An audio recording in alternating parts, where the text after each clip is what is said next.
How many of those do you suppose he has taken in the course of his career? You can't count them. Can't count them all. Been around a long time.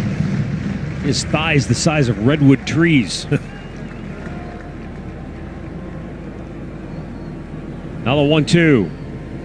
Juan chased a high fastball, and Waka strikes him out. Elevated.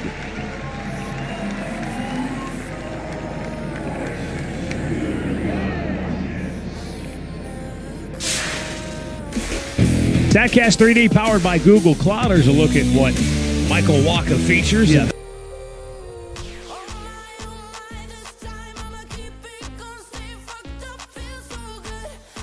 Is even slower than that. So that changeup is his nastiest pitch. And then when you look for it, he can ride the fastball up on you. Angel Martinez, red hot offensively. Over his last 15 games, hitting .328. And in those 15 games, 9 doubles, 4 homers, and a dozen runs batted in.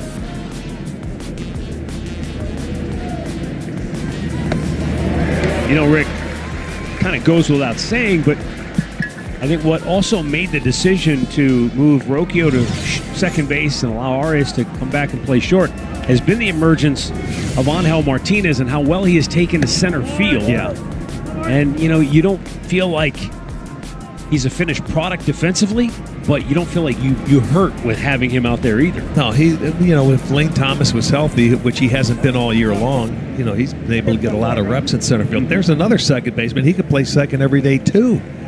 But he's developed, and he's going to be a center fielder. And Waka comes up, and he's going to retire the first 2 batters via the strikeout.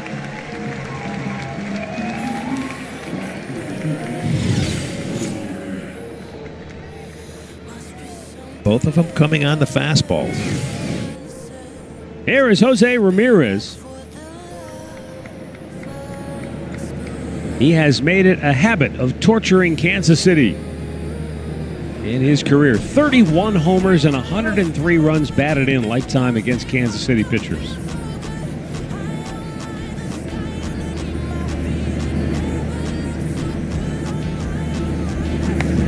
Off the bat, that whizzed past Kyle Manzardo in the on-deck circle. It was just a little check swing. He barely moved the bat, and it just ricocheted. Carlos Santana has also feasted against Kansas City pitching.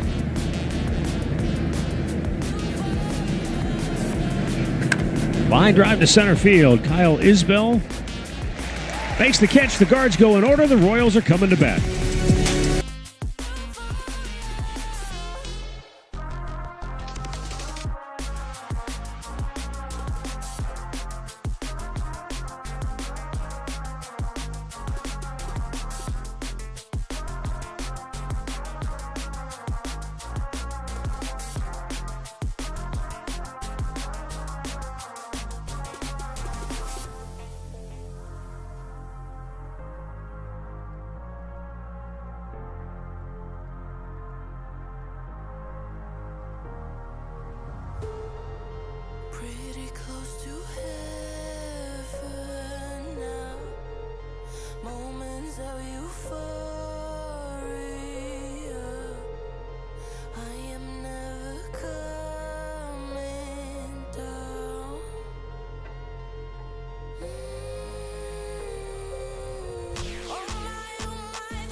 And he's coming off a start against Oakland that it was his best start Had a career-high 11 punch-outs. Only walked one. He threw 70% strikes. He was awesome in that last start.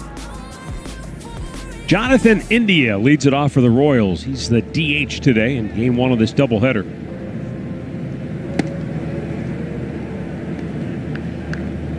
Jonathan India is a career .282 hitter here at Kauffman Stadium.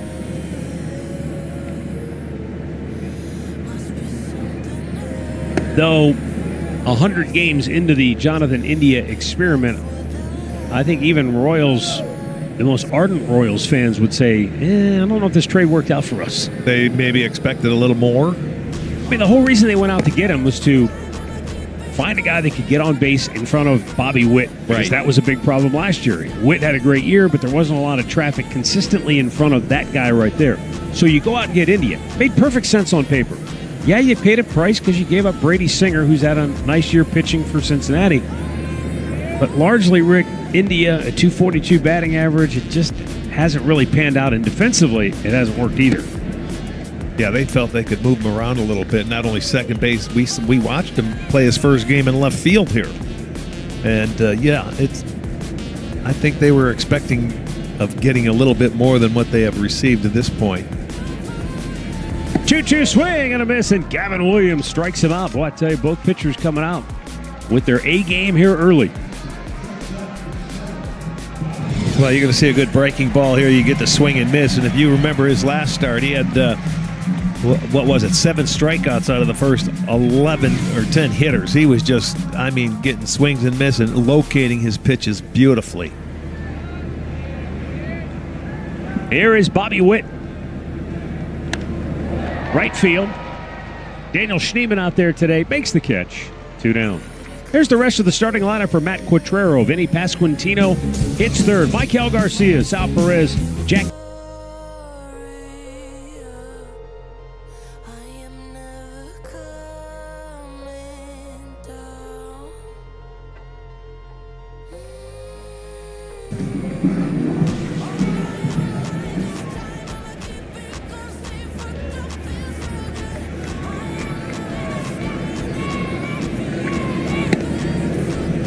Vinny Pasquantino.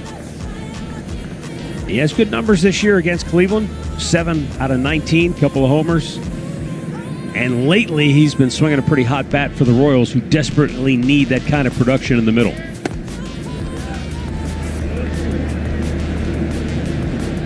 Well, he's always seemed to swing a pretty good bat when we play against him.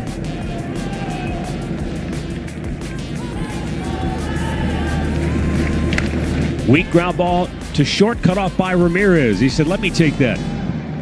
And the Royals go 1-2-3. No score after 1.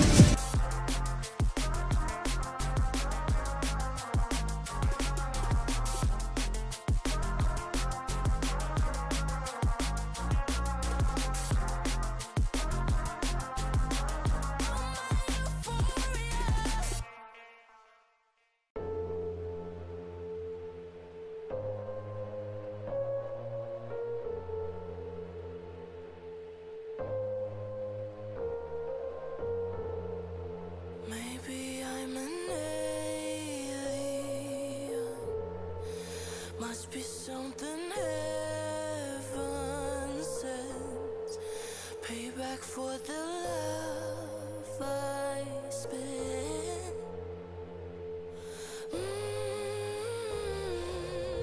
Oh my, this time I'ma keep it gonna stay fucked up, feel so good.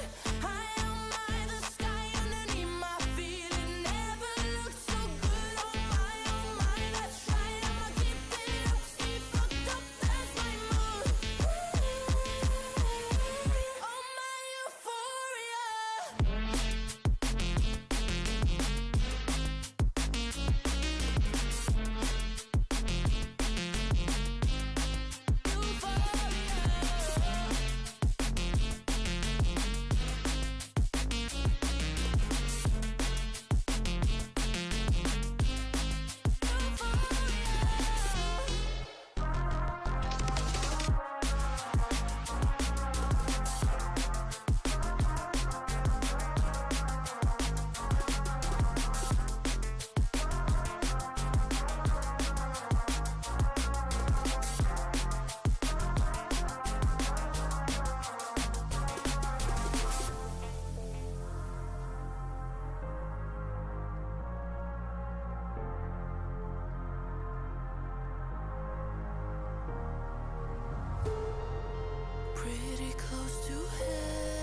Yours. You haven't been here in a month. I got this. Kyle Manzardo leads off inning number 2. Manzo with a rocket to right center field. It is deep. Caglione watching. It is off the wall. And into second base with a leadoff double is Kyle Manzardo, who picks up right where he left off in the first series of the season. Well, this shows you how big this ballpark plays. I mean, he smokes the ball. And you know it's going to get in the gap. But it hits the fence about halfway up and comes back. But he got a nice pitch on the inside part of the plate, and he turned on it. So Manzardo will get his 13th double. Now you got it set up.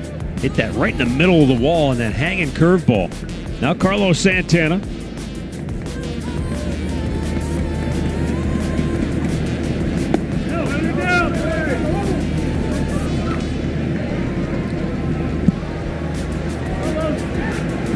Santana, like Jose Ramirez, has had quite a career batting against the Royals, a .276 lifetime average against KC pitchers.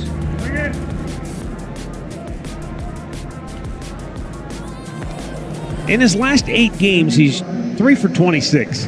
And Stephen Vogt admitted that he kind of feels like, Santana's been through this before. You get to this point in the season, he understands the situation. He's on a 1-year deal. He knows there are other teams that'll probably be sniffing around. And so, as much as you try to block out all the noise, Rick, it might be a little disconcerting at times, wondering, am I going to be here next week? Am I going to be on the move? And he can flat out be tired a little bit as well.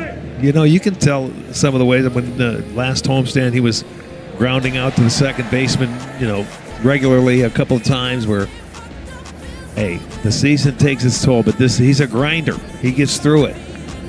But that may have something to do with it. You're right, with the trade deadline approaching. Swing and a miss. He got him to chase the high fastball, and that's been an effective pitch for Waka in the early going. It sure is, because all 3 strikeouts have come on his fastball. And his best pitches are the off-speed pitches, but he sets it up. Goes to show you can utilize that fastball. I'll bring up Gabriel Arias, who was out from June 30th and then just activated off the injured list. Back in the starting lineup. That left ankle injury suffered at home. It was pretty substantial, and it looked scary at first. He had to be carted off the field, and that's when you thought, my goodness, how bad is it? Well, it was cost him a month of time. Yeah. But, when you're playing shortstop, you have to have all the stability in the world to be able to go out there because you move laterally so much. So an ankle injury is no joke for a guy in his position. Kaylee Griffin, you caught up with him prior to the game. How's he feeling overall from just a confidence standpoint in the stability of the ankle? Well, Matt, he told me he feels 100%, and he wasn't going to return until he felt 100%. He said in Columbus he was just really focused on making sure everything responded well and felt good while trying to do his best, play like he would play here with the Guardians and help the team in any way he could. I also asked him about playing with Rocchio. He said it's like the beginning of the season. We just flipped. We make a great duo in the infield, and he said this team is playing great right now. I've watched every game while I was away, and I'm so happy to be back with the group and build off of what they've been doing. Well, Arias, I think, Rick, when you look at it, defensively, he's got a tremendous throwing arm. What he gets to, he rarely flubs. No, he's very solid in that shortstop. And you can flip-flop him. I mean, middle infielders, they're good athletes. They can adjust to just about anything. And also, adding to the equation, Stephen Vogt said, don't forget, we've got Anel Martinez who can play second, and Daniel Schneemann will get some reps there as well if need be, depending on the matchups. But I think the Arias-Rocchio combination defensively, it could have some legs. Runner at third, 2 down. Daniel Schneemann trying to give Cleveland an early lead. He takes, and that curveball finds the mark, 2-1. Schneemann has a hit in 7 of the last 10 games that he has started.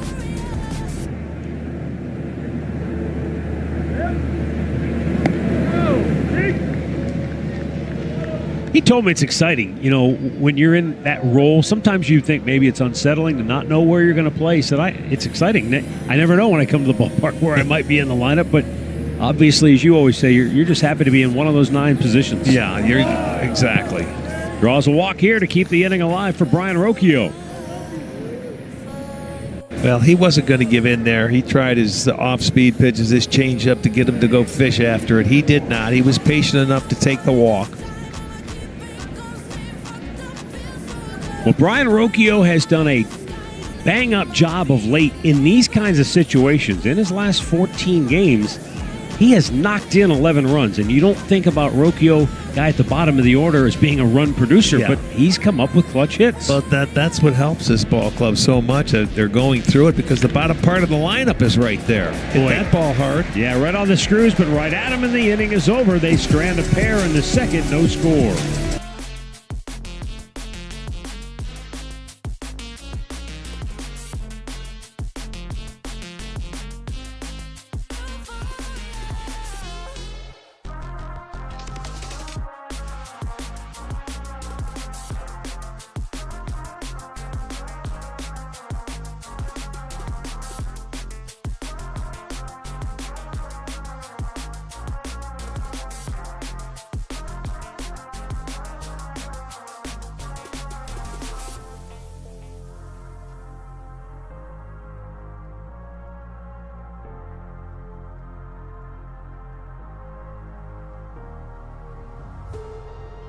Pretty close to heaven now.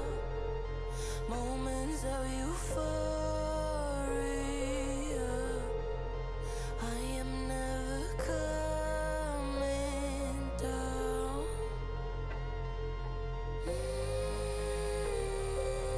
Oh my, this time I'ma keep it going. Stay fucked up, feel so good. High on the sky underneath my feet. It never looks so good. Oh my, that's right. I'ma keep it up, stay fucked up, that's my mood. Oh my euphoria.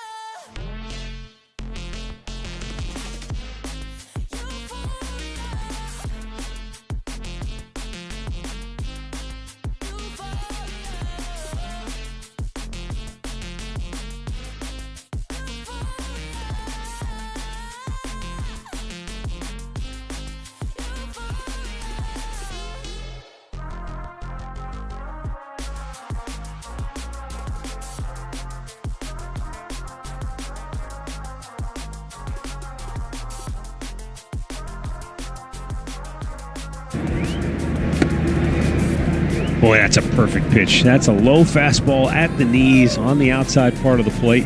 That's what he's been doing recently with his pitches. He's been able to get the fastball down in the zone. It makes it so effective.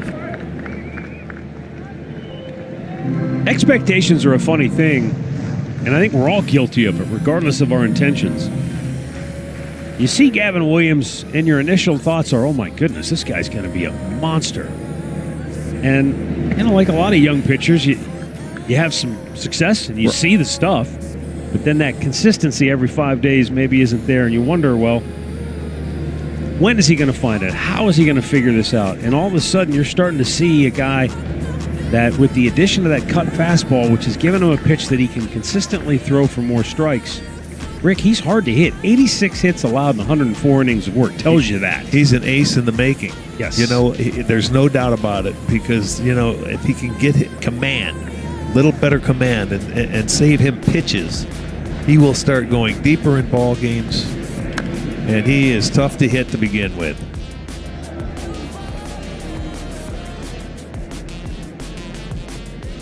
Yeah, the 58 walks, that's a number that in the future, he's going to look to chop that down like a big tree. And he throws 18 pitches an inning, you know, so he's got to get that down. Try and get it down to 15, and that gives him more time. So here's another example. He gets ahead, but now the count is 3-2. It seems silly to say, you know, with a guy that has his stuff, that he needs to trust his stuff. But sometimes I think that is part of it.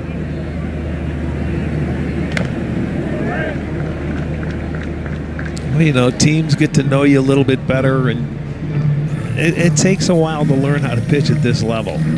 He's pitched more against this team. This is his 7th start against Kansas City than he has against anybody. And he always does pretty well against KC. Yanked it. Ball 4. Leadoff man aboard.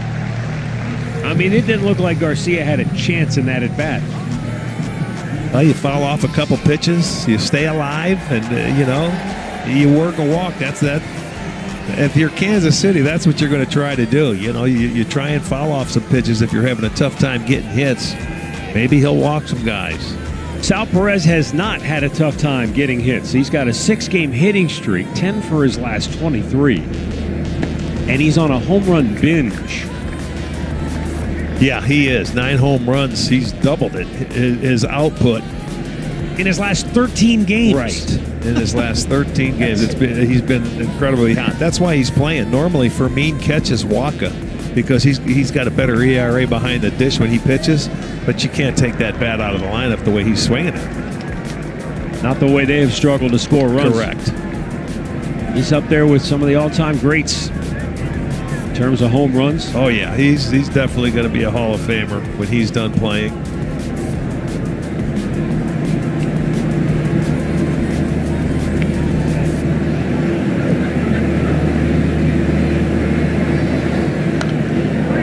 Fouls the 2-0 pitch back out of play.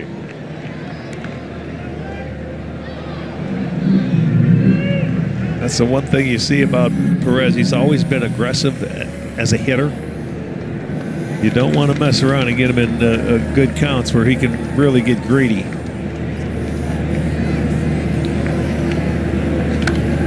Two and two. He has walked 19 times for the season. Yeah.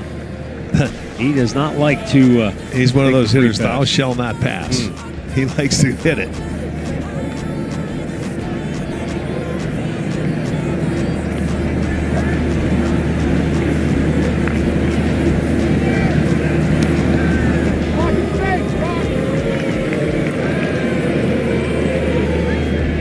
That's a good idea. You got to keep Garcia close. This year, he's stolen 19, but been caught 9 times.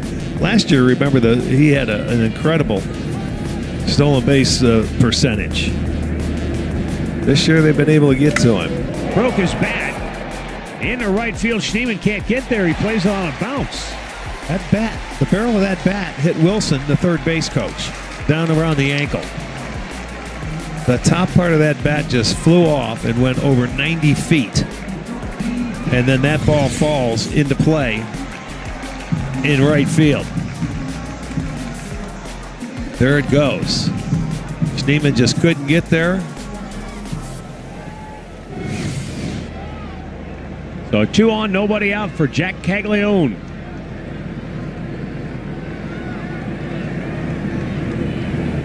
This rookie was the 6th overall pick in last year's draft out of the University of Florida.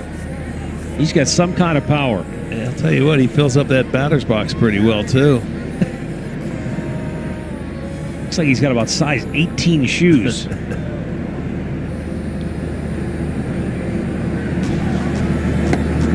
Fastball strike. Good pitch.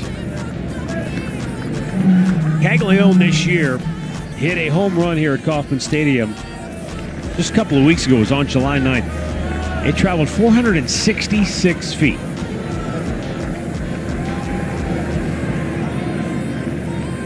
In your day, you would say what? Light tower power. That's what this man possesses. Yeah. But as a young hitter, he's got to figure out what pitches he can get to. He can handle. And I'll tell you what, throw that one again. He just threw that high fastball up there with the big man in the box. See if he goes after it again. Slowed it down and get a double play. Arias steps on the bag, throws to first. It's a double play. Nicely done by Gabby Arias.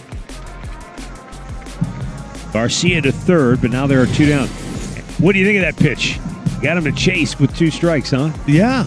I mean, he just tops it, and it's rolled perfectly to second base. They get the double play ball. You'll take that 2 for 1. You get the weak contact. And that very pitch is exactly the point that I think Carl Willis has tried to drive home with Gavin Williams. Strikeouts are great, but Get weak out. contact can get you a lot of outs. Yeah. Give me the ground ball outs like that.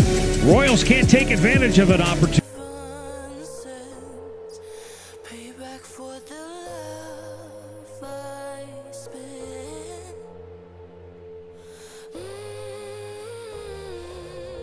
Oh my, this time I'ma keep it going. Stay fucked up, feel so good.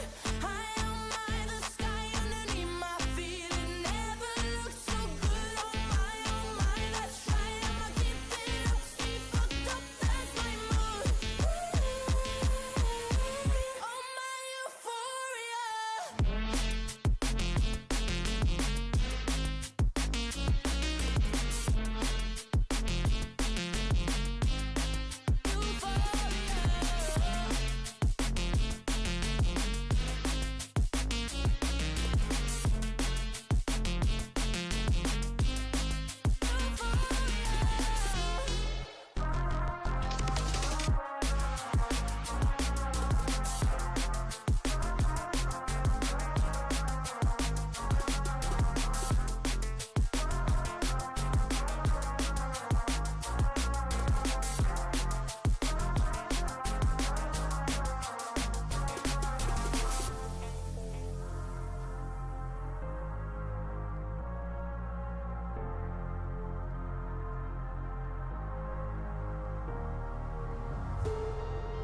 Pretty close to heaven now. Moments of euphoria. I am never coming down.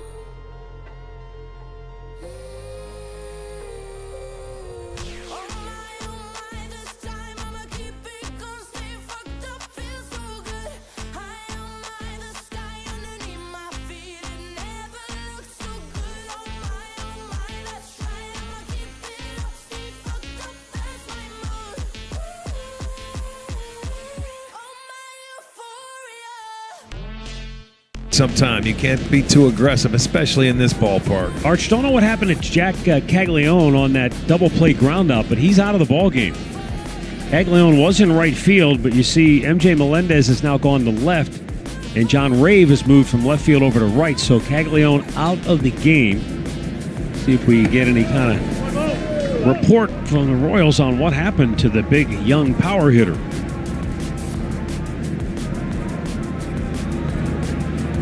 Bo Naylor leads off for the Guards here in the third. Rick, for all of Bo's offensive struggles, this is one club that he has feasted on. In his young career, he's got a .270 batting average against the Royals, 5 homers and a dozen runs batted in. Pop to left, going back is Melendez. He has room and makes the catch, staggering a little bit, looking up into the sun. Yeah, welcome into the game. Exactly right. That ball will find you.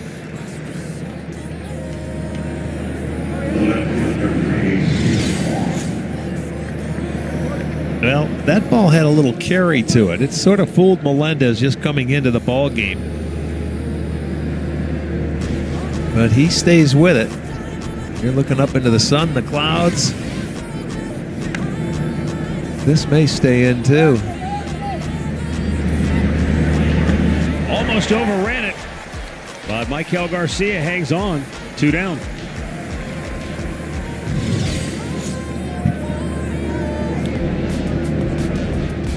Angel Martinez, he's been tearing it up. When he has good games, this team really goes. And if he's in between Juan and Jose, that should be a nice threesome for a while. They're all swinging it pretty well.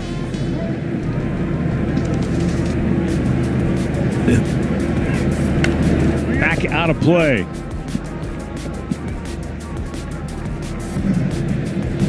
Yeah, I don't know what I'm most pleasantly surprised about with his surge of late. Just the consistent contact, or the fact that he's driving the ball for extra This base. side of the plate, he's swinging it much better from the left side of the plate, where he's driving it. He's pulling more baseballs. He's hitting gaps, and extra base hits have been Yes, he's been rolling. Like I said, Kwan's got 20 doubles. He has 19, and so does Ramirez. Another quick inning for Waka. Middle of the third, no score.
Maybe I'm an alien.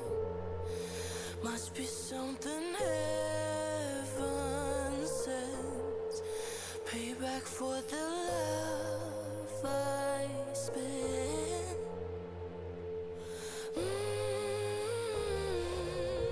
Oh my, this time I'ma keep it gon' stay fucked up, feel so good. High on my, the sky underneath my feet, it never looked so good. Oh my, that's right, I'ma keep it up, stay fucked up, that's my mood. Oh my euphoria. Second half. His walks were not good in the first half, but this is a pitcher who's added 2 pitches to his arsenal, and he's changed his delivery 3 or 4 times. Boat said he's had the ringer thrown to him, and he's answered every time. We're starting to see the pitcher who's consistent with no ceiling, and Boat said when he's throwing strikes and executing all his pitches, there just aren't many pitchers better than him right now, guys. Yeah, he's a tough guy to get a hit off of, Kaylee. He certainly is.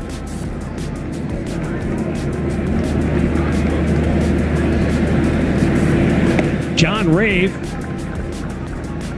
one of the Royals' prospects in 44 games at AAA Omaha. He hit .301 with 21 extra base hits.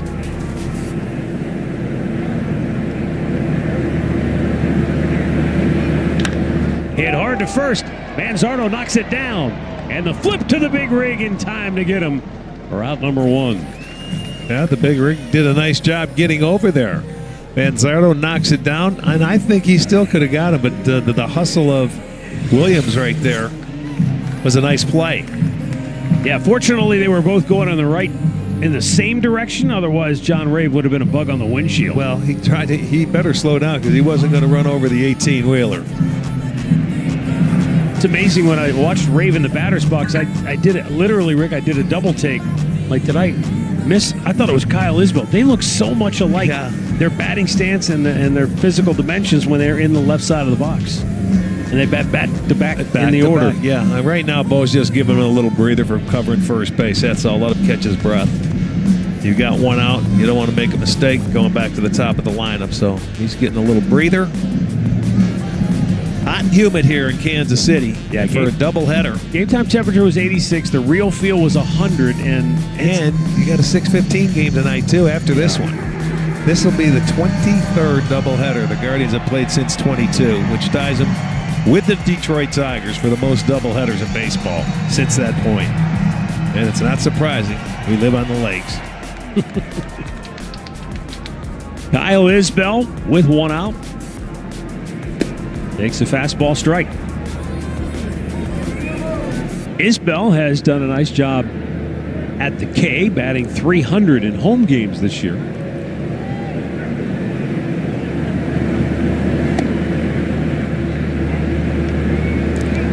Williams ahead of him 0-2.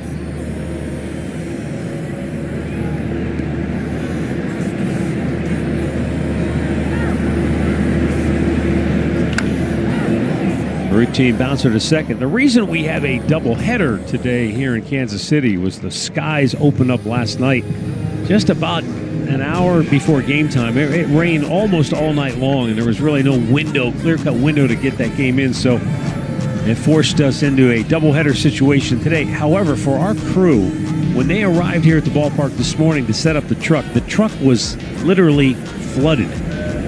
The amount of rain that came down overnight, it was quite a Herculean effort to get the truck up and running. So we want to give a shout out to Garrett Hood and Jackson Davenport, the truck engineers. I'm told they were pulling pieces and parts out of the truck and dumping water out of them and then taking a hairdryer to try to get the... And those two boys are staying for game 2 of this thing, too. They're going to aim for a long day. Electronics and water usually don't mix well. But not when I'm around. The fact that we're on the air is no minor miracle today. 2 down for Jonathan India, who struck out swinging. That's Gavin's only strikeout to this point.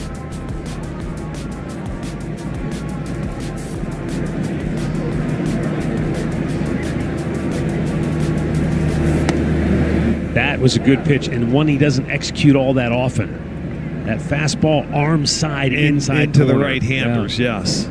He nailed that one perfectly. If he ever gets that pitch down, they're in trouble because he buries left-handers now. He can find that pitch that can execute against righties. Forget about it. He tried to go back in there.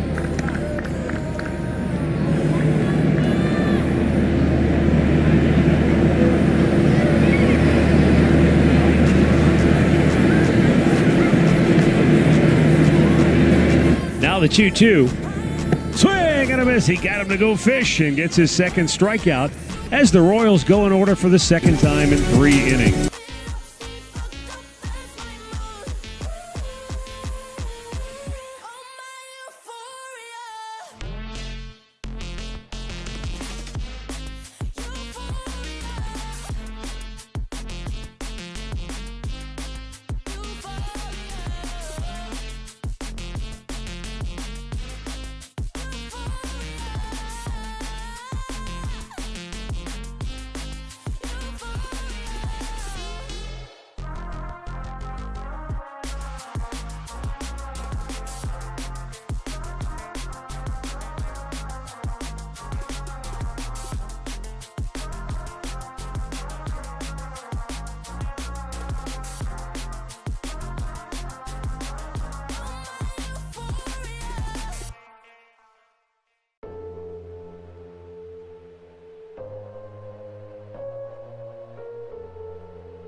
Maybe I'm an alien. Must be something heaven sends. Payback for the love I spent.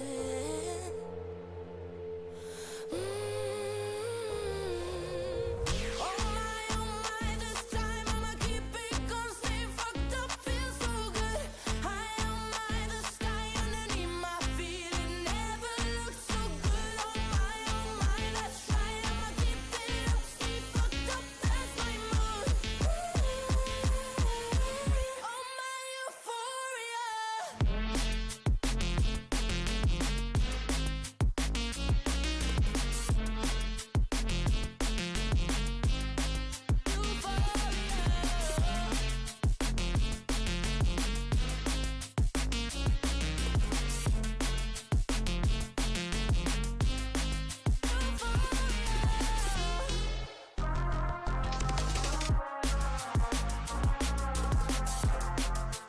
Here at home, he's been very, very good at .272 earned run average, although his record doesn't show it, but he's been very good.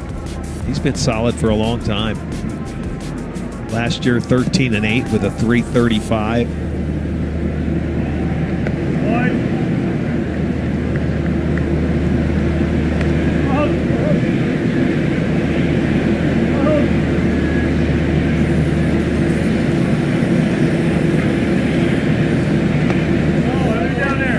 Missed down low, 2-2.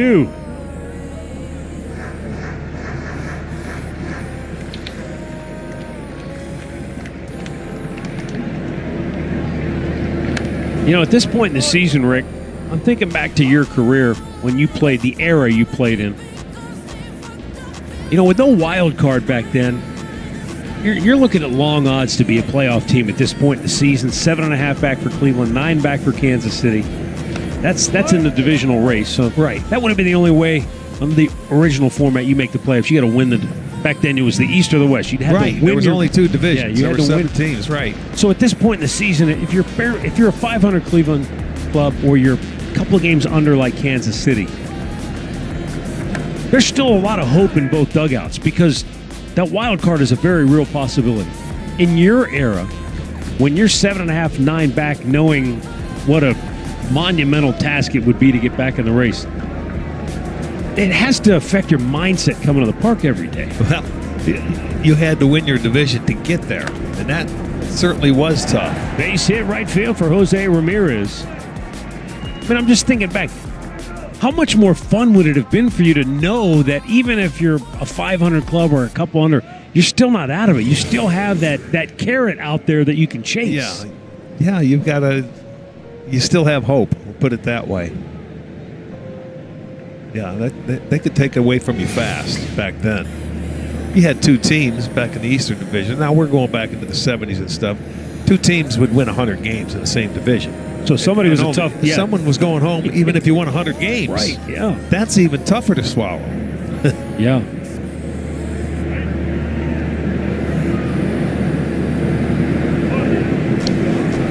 Niall Manzardo, he rocked a double off the right field wall his first time up, but stranded at third base.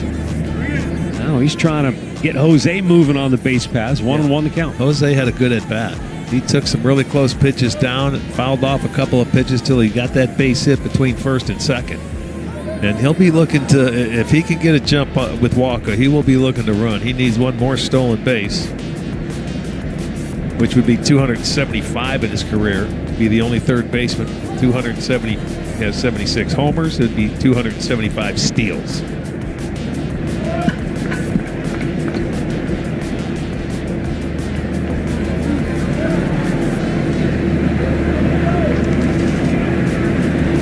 Yeah, he's got that slide step. Yeah. A little tougher to run on. And that's doing a good job of holding the base runner, and I don't blame him. You don't want to take off just to try and get a stolen base. It'll come. He's had really good ride on his fastball today. He hung a curveball to Manzardo, and that's the one he almost hit out of the park.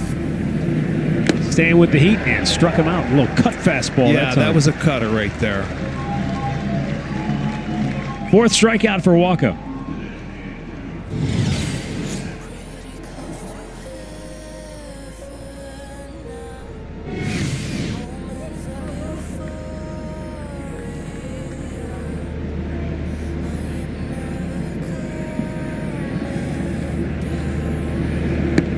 He hasn't had that curveball today. He's tried to throw a couple of them, and he's just getting underneath it. It's not coming out right, and he's missed with it.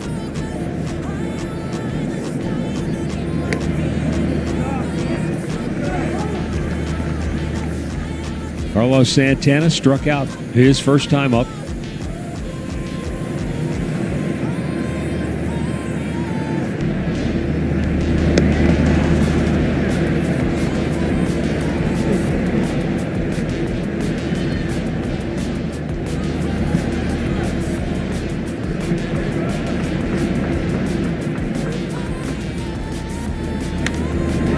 Back into the seats.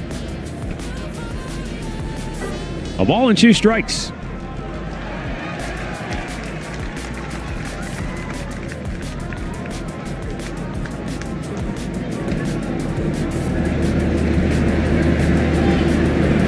Change up.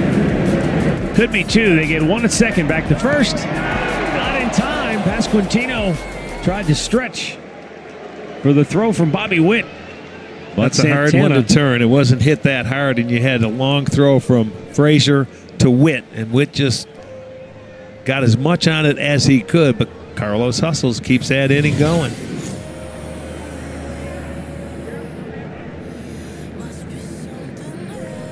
that was really close. Yeah. They chose not to challenge. Bobby might have, when he came across with that throw, he threw him a slider. He got a little on the side of the baseball, maybe. He was going outside the bag. Gabriel Arias takes a first pitch breaking ball in the outside corner for a strike. Grounded out in his first at bat. Coming back from the injured list. High fastball. He swung through it 0-2. That's one pitch that Gabriel was doing a much better job earlier in the year of laying off fastballs above the belt and making him get it down into the zone.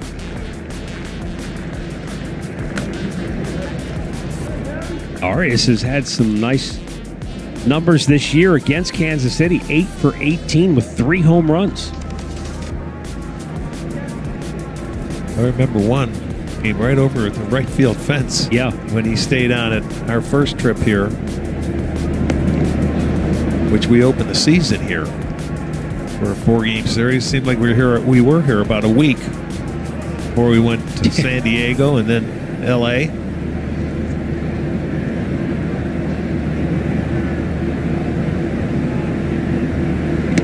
The crazy thing looking back on that is the weather on opening day to this year here was maybe nicer than any day we had for the next 4 weeks. Yeah, we went to, a couple of places out in California that was a lot colder. Cold everywhere for a while. Swing and a miss. Struck him out with the high cheddar. So Waka continues to roll. 5 strikeouts through 4.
Maybe I'm an alien.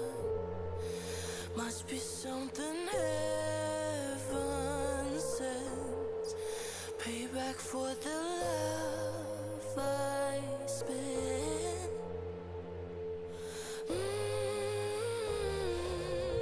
Oh my, this time I'ma keep it gon' stay fucked up, feel so good. High on my, the sky underneath my feet, it never looked so good. Oh my, that's right, I'ma keep it up, stay fucked up, that's my mood. Oh my euphoria.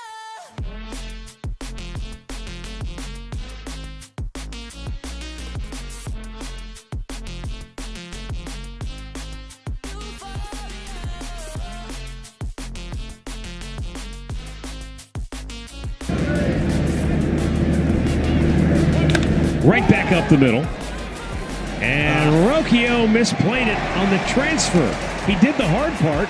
Well, he tried to rush it, knowing that Witt can get down the line, but he had more time than he realized. You're at second, you're not at short. And, in the transfer, he's just going to bobble because he tried to get quick. Get your footwork ready, and then you can throw it. And he had time to get Witt. And they're going to give him a base hit on that. Yeah, I knew that. Yeah? I already had it down. Oh, no, you knew that, but that's Yeah. a hometown scoring call. That's at home. That's what they do.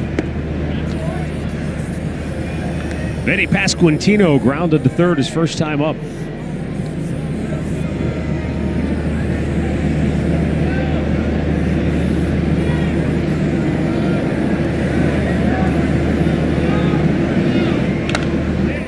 there, center field.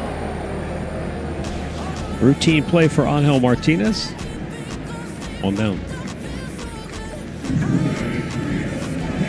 Hyundai in the driver's seat. Gavin Williams' career numbers against the Royals are pretty good. Rick told you this is his 7th career start. When you've got a guy like Brian Rocchio making his first start at second base, and he makes a play like that, do you think there's any concern in the dugout right now? Like, oh boy. No. The only thing he did, he tried to rush it. Because he sometimes he does that. I mean, he does it at short. He's just got to slow it down. And his thinking was that Witt's the runner. You already got that programmed into your mind before you get a ground ball. And he knew it going up the middle. He just felt he had to do it quicker than normal. But he's at second, so you got a little extra time. And my point is not that they're worried about him making mistakes, but worried about him now thinking about it. Oh, no, I made a mistake. It's the first game out here. No, I don't think that they're worried about that. They trust him. He'll be fine. Give him another ground ball so we can turn a double play.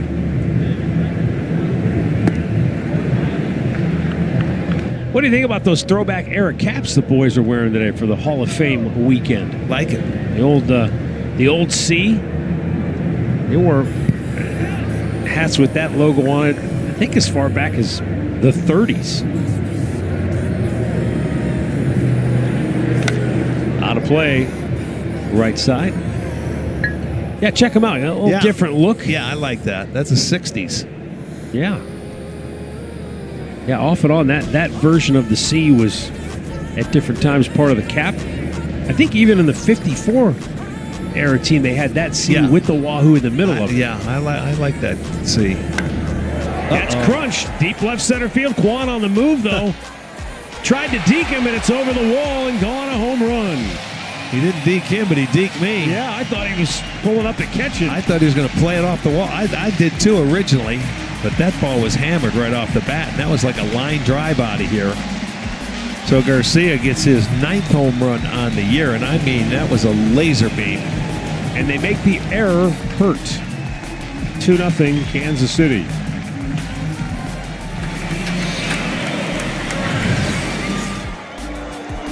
There's a ball you see middle of the plate right there, and it wasn't much. 93. I don't know if that was a cutter or not, but it stayed right there, and he delivered.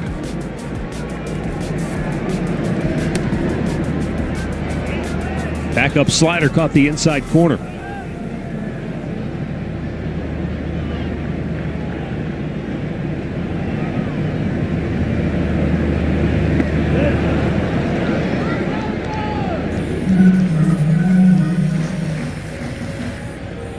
Oh, and 2 the count.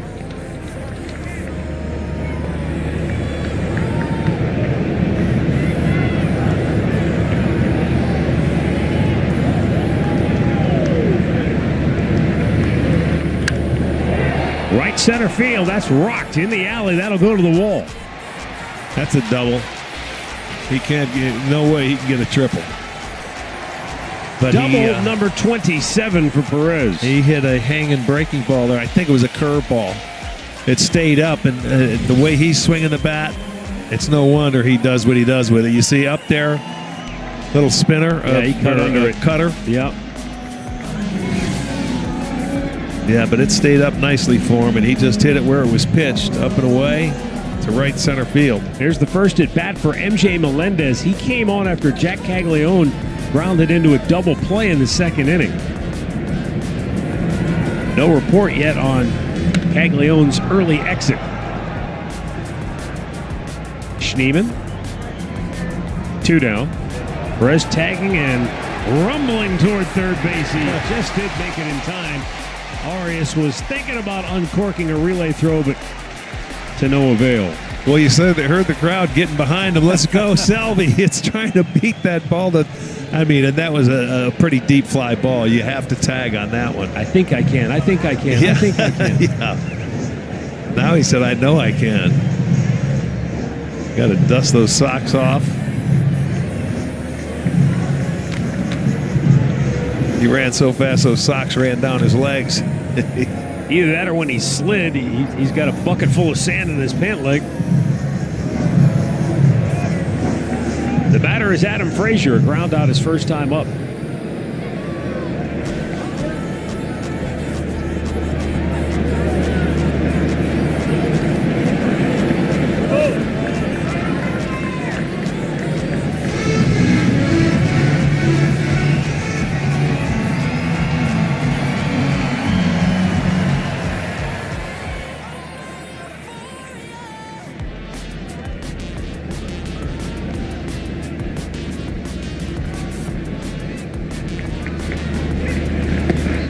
Nice job by Bo Naylor. That almost went to the backstop. Sure did. He did a nice job to stab that one. He's expecting that ball on one side of the plate, and it ended up completely on the other. If it does get by him, you don't know if Selvey could have scored on that because that backstop is not far away. Ground ball to second. Rocchio snatches it and throws him out. Royals get 2 in the 4th. They take the lead as we roll on.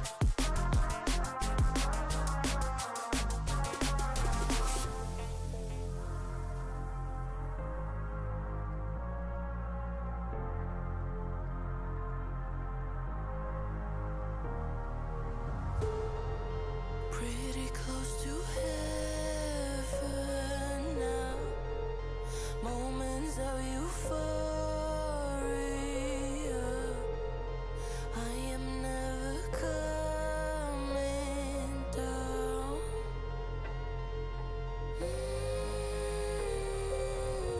Oh my, this time I'ma keep it going. Stay fucked up, feel so good. High on the sky underneath my feet. It never looks so good. Oh my, let's try. I'ma keep it up, stay fucked up, that's my mood. Oh my euphoria.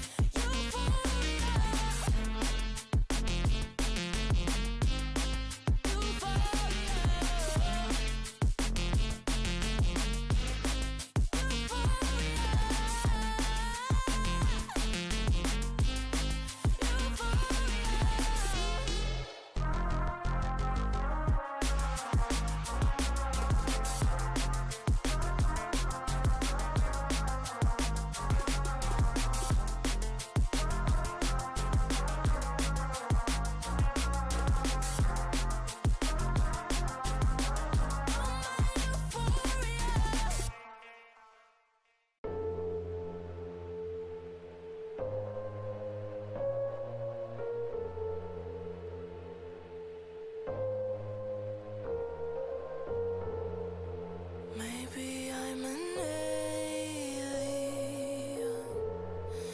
Must be something heaven sends. Payback for the love I spent.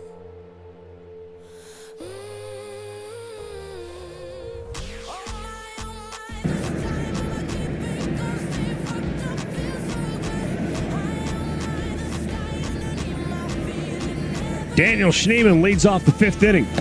Guardians find themselves down 2-0. Rick commented while we were away during the commercial break that Michael Walker sprinted to the mound. 2 runs of support. Yeah. He's got some runs to work with at home. He had to pinch himself.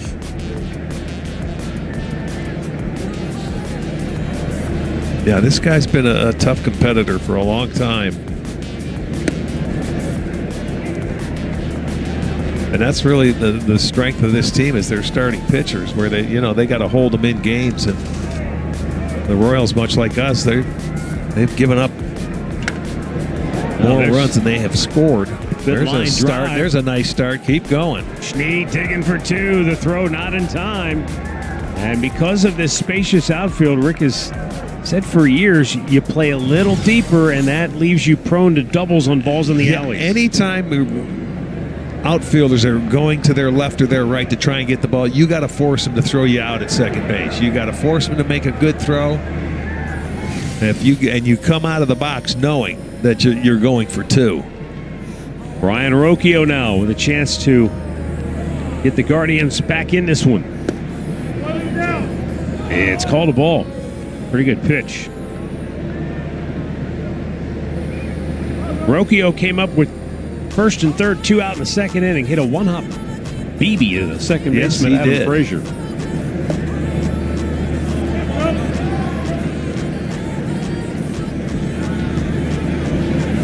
Yeah, his job, get him over to third base. Anyway. That'll do it. Center field, Isbell going back, fighting the sun, got turned around, but makes the catch on the warning track.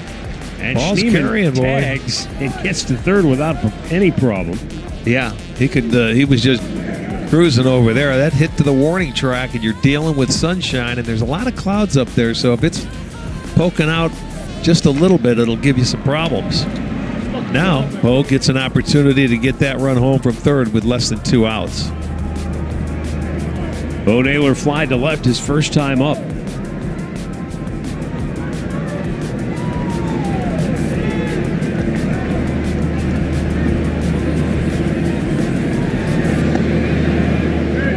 And that was far from a routine fly ball to left. That was MJ Melendez had just entered the game, and he got a little turned around and almost fell down. Yeah, that got to the track.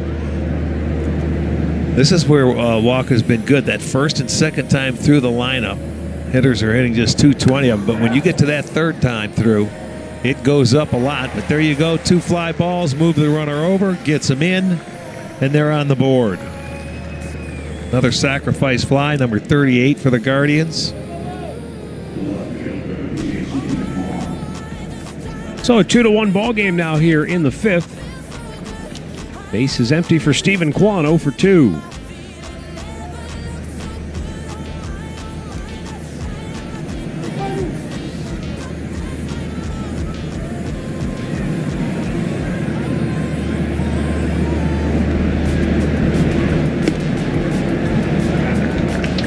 Fastball strike.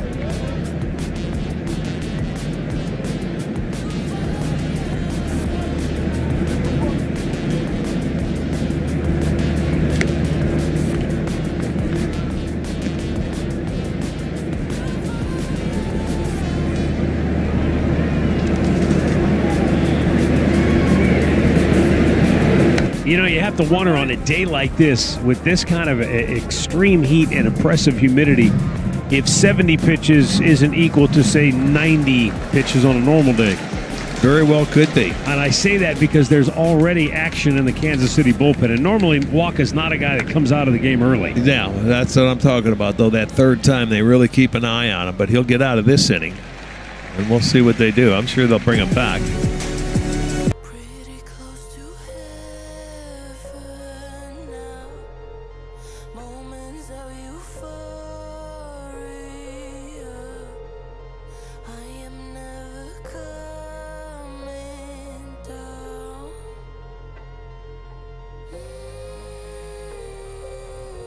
Oh my, this time I'ma keep it going, stay fucked up, feel so good. I am the sky underneath my feet, it never looked so good. Oh my, that's right, I'ma keep it up, stay fucked up, that's my mood. Oh my euphoria.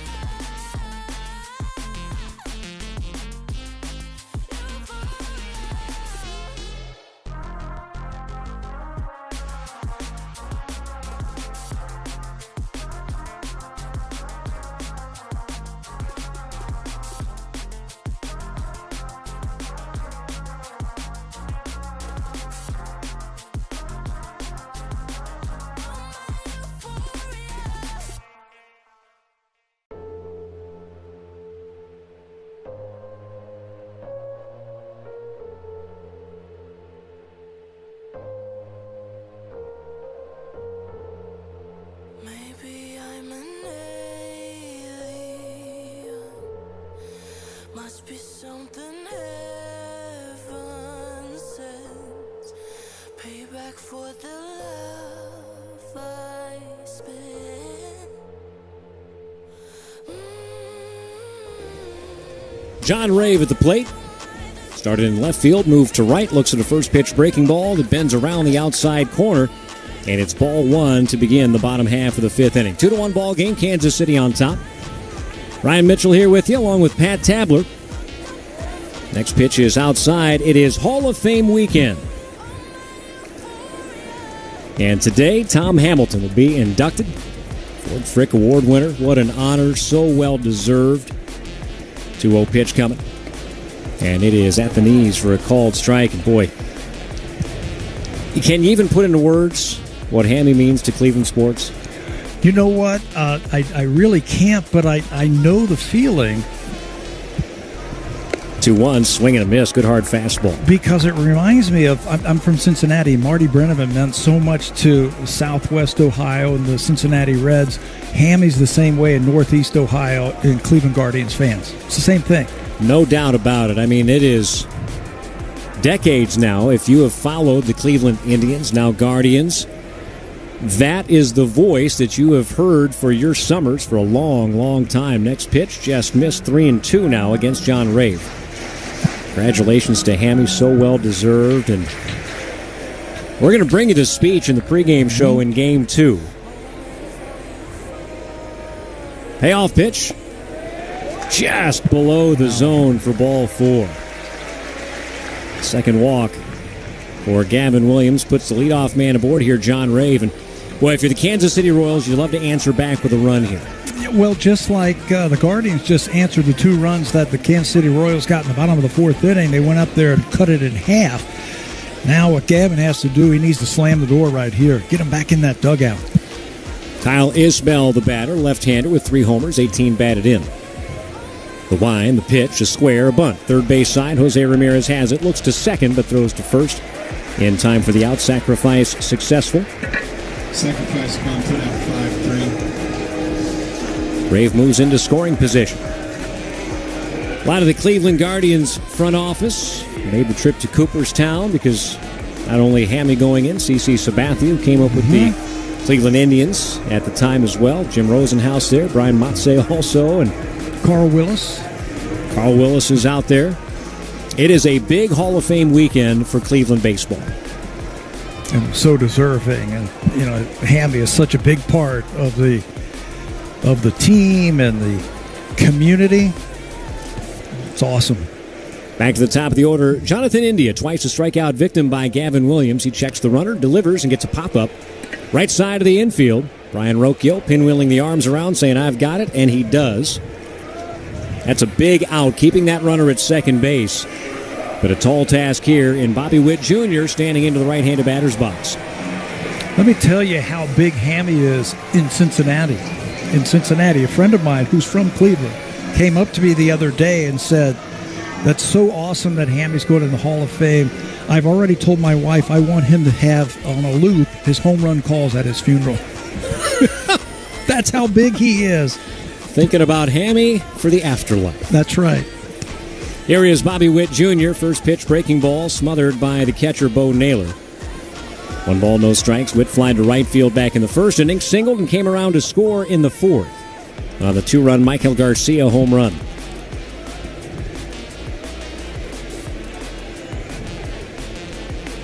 Williams trying to get through his 5th inning of work here. Looks to second once, twice, now comes to the plate and gets a pop-up right side. Manzardo flips down the shades, looks up into that tough sun, over toward the dugout. He reached in. It's just out of his range. He banged in ribcage high on that railing, and the ball maybe a foot away from that first baseman's mitt. Good effort. It looked playable when it left the bat, but it just kept drifting and drifting. And just out of his reach as he leans into those auxiliary seats right behind first base. 1-1 the count. Bobby Witt Jr. with new life at the plate. Quick pick attempt at second base. The ball actually squirted out of the glove of Rocchio, so Rave safe at second. Hard to tell really what the wind is doing today, if anything. It's picked up a little bit since first pitch. The flags are moving across the field from right to left, but Tabby, to your point, that ball seemed to move from left to right. Yes, and out of play, which went off the bat. It looked like it was going to be an out. Ball to strike with 2 down. Williams from the high set comes to the plate and gets a swing and a foul ball straight back to the screen. Challenged him with 97-mile-per-hour cheese, and Witt was on it, but underneath. When a pitcher sees that guy timed up my fastball very well. Yeah. You might want to come back with something a little bit different. Yeah, but you might be playing right into Bobby Witt, who might be looking for something off speed. Maybe an elevated fastball here on 1-2. We'll see. Nope, went with the breaking ball, and it's nubbed foul into the camera well on the first base side. Still 1-2. Well, that's the chess match, right? That's when you really rely on your catcher to know the game plan, to know the opposition, and to know your stuff. And you mentioned these two are going to be facing each other for a long time, it seems like. The set, the 1-2. And that one's spiked in the dirt. Naylor can't stop it. It gets beyond him. It's a wild pitch.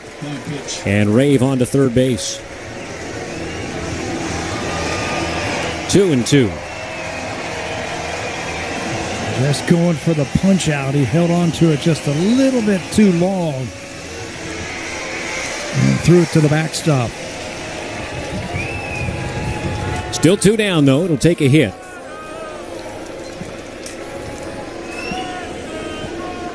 Naylor punches that signal into the PitchCom device. Now the offering. Breaking ball, left side grounder. Arias has it. Deep in the hole. Over to first. What a dig by Manzardo. He pulls it in for out number 3. Gabriel Arias, that's why you want him back. He can do things not many can. He's got the arm to play shortstop all in one motion, gloves it and throws it while he's going away from first base, and a big out recorded over at first. We head on to the 6th inning, still 2-1 Kansas. Take a hack at guessing which baseball player or manager said the following. I really don't know what to say. I'm just so happy I gave something. These people cheer. We all did. I mean, it was a great game. Both teams played incredible. It was a great game. That's Mike Piazza after he hit an 8th inning go-ahead home run in the first New York Mets home game after 9/11. Hear moments like this and more on the MLB app and MLB.com. The clubhouse spark. Hunter Pence, another spirited pregame speech. The staff savior. Sabathia, a complete game. The game-changing bat. Noenas Cespedes, unbelievable. History shows one move in July can impact all of October. Strikeout number 13 for Cliff Lee. He's simply masterful. Who will be the missing piece that changes everything this year? The trade deadline, Thursday on MLB Network. Great moments in baseball have been broadcast on the radio since 1921. Smith corks one into right down the line. It may go. Go crazy, folks. Go crazy. It's a home run, and the Cardinals have won the game by the score of 3-2 on a home run by the Wizard. Go crazy. Catch the next unforgettable call on the MLB app and MLB.com. Leaking pipeline may also make a hissing sound. Remember, whether you are an individual or contractor, state law requires you call 811 before you dig to have underground utilities marked. It's simple and free. Just call 811 at least 2 business days prior to digging. For more info, visit enbridgegas.com. The Bloom Daddy Show. Played out in and around Cleveland. Tomorrow afternoon, starting at 3 on WTAM 1100. Top 6, Angel Martinez at the plate. 0 for 2 so far today. Martinez a strikeout in the first inning, fly to center in the third. It's a 2-1 Kansas City lead. The kick, the pitch. This one's fouled away. 1 ball, 1 strike. Dollar Bank is a proud banking partner of the Guardians with 28 locations across Northeast Ohio. They're ready to provide solutions to help get you there. Guardians trying to get back to even and beyond, trailing 2-1 here. Michael Garcia, a 2-run homer in the 4th inning. The Guardians battled back in the next half inning. Daniel Schneemann started the frame with a double, was moved to third base, and then brought home by Bo Naylor on a sac fly. The 1-1. A little bit high. 2 balls and a strike to the switch-hitting Martinez. Last time he was up, we were talking about his enthusiasm, just how much he loves playing this game of baseball. 2-1 pitch to him off the inside part of the plate, 3-1. That's something, it sounds very obvious, but that's not the case for everybody that plays Major League Baseball. Next pitch fouled away, 3-2. And it's infectious also. Yes. These dog days, when it's hot, it's almost August, you've played 100 ball games, they have that kind of infectious enthusiasm. It kind of runs through your clubhouse. He's ready. Michael Wacha throws the 3-2 pitch, and it's torched but foul down the first baseline. Wacha pitching into the 6th inning. He's gone 7 a couple of times this year, but not very recently. Over the past month and a half, he's been 5 to 6 innings generally. For the most part, he's been good today. He's been good, and this is about, he gets 2 runs a game, and they got him 2 runs, and he's pitching into the 6th. Martinez fouls away another. Angel Zerpa is warming up in the bullpen for Kansas City, a left-hander. Good battle going on here. Martinez fouling off a couple of 2-strike pitches from Wacha. Last time was a fastball over the outside part of the plate at 93. Here's the wind, and again the payoff pitch. And that's a breaking ball, banging to right field, charging hard. John Rave will make the catch on the run off the bat. Looked like maybe it would find pay dirt, but Rave got a good jump. Yeah, he hit it too hard right there. He got some carry out into the outfield off the bat. It looked like it was going to be a single to right field, but nothing doing. And it looks like we will get a pitching change here indeed.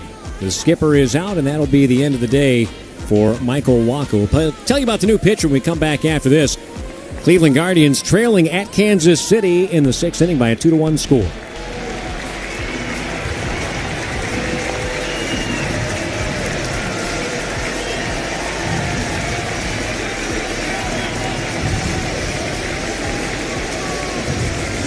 Let's see if we can figure out the following baseball slang term. Today's phrase is Oppo Taco. Do you know what it means?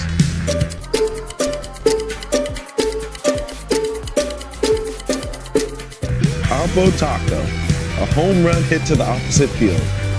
Austin Hayes with an Oppo Taco. His 13th, and it's a 1-run game. Expand your vocabulary by listening to every game on the MLB app and MLB.com. Great moments in baseball have been broadcast on the radio since 1921. Smith corks one into right down the line. It may go. Go crazy, folks. Go crazy. It's a home run, and the Cardinals have won the game by the score of 3-2 and a home run by the Wizard. Go crazy. Catch the next unforgettable call on the MLB app and MLB.com. Take a hack at guessing which baseball player or manager said the following. I really don't know what to say. I'm just so happy I gave something these people cheer. We all did. I mean, it was a great game. Both teams played incredible. It was a great game. That's Mike Piazza after he hit an 8th inning go-ahead home run in the first New York Mets home game after 9/11. Hear moments like this and more on the MLB app and MLB.com. A good call. You can make one too. Switch to Progressive and you could save hundreds.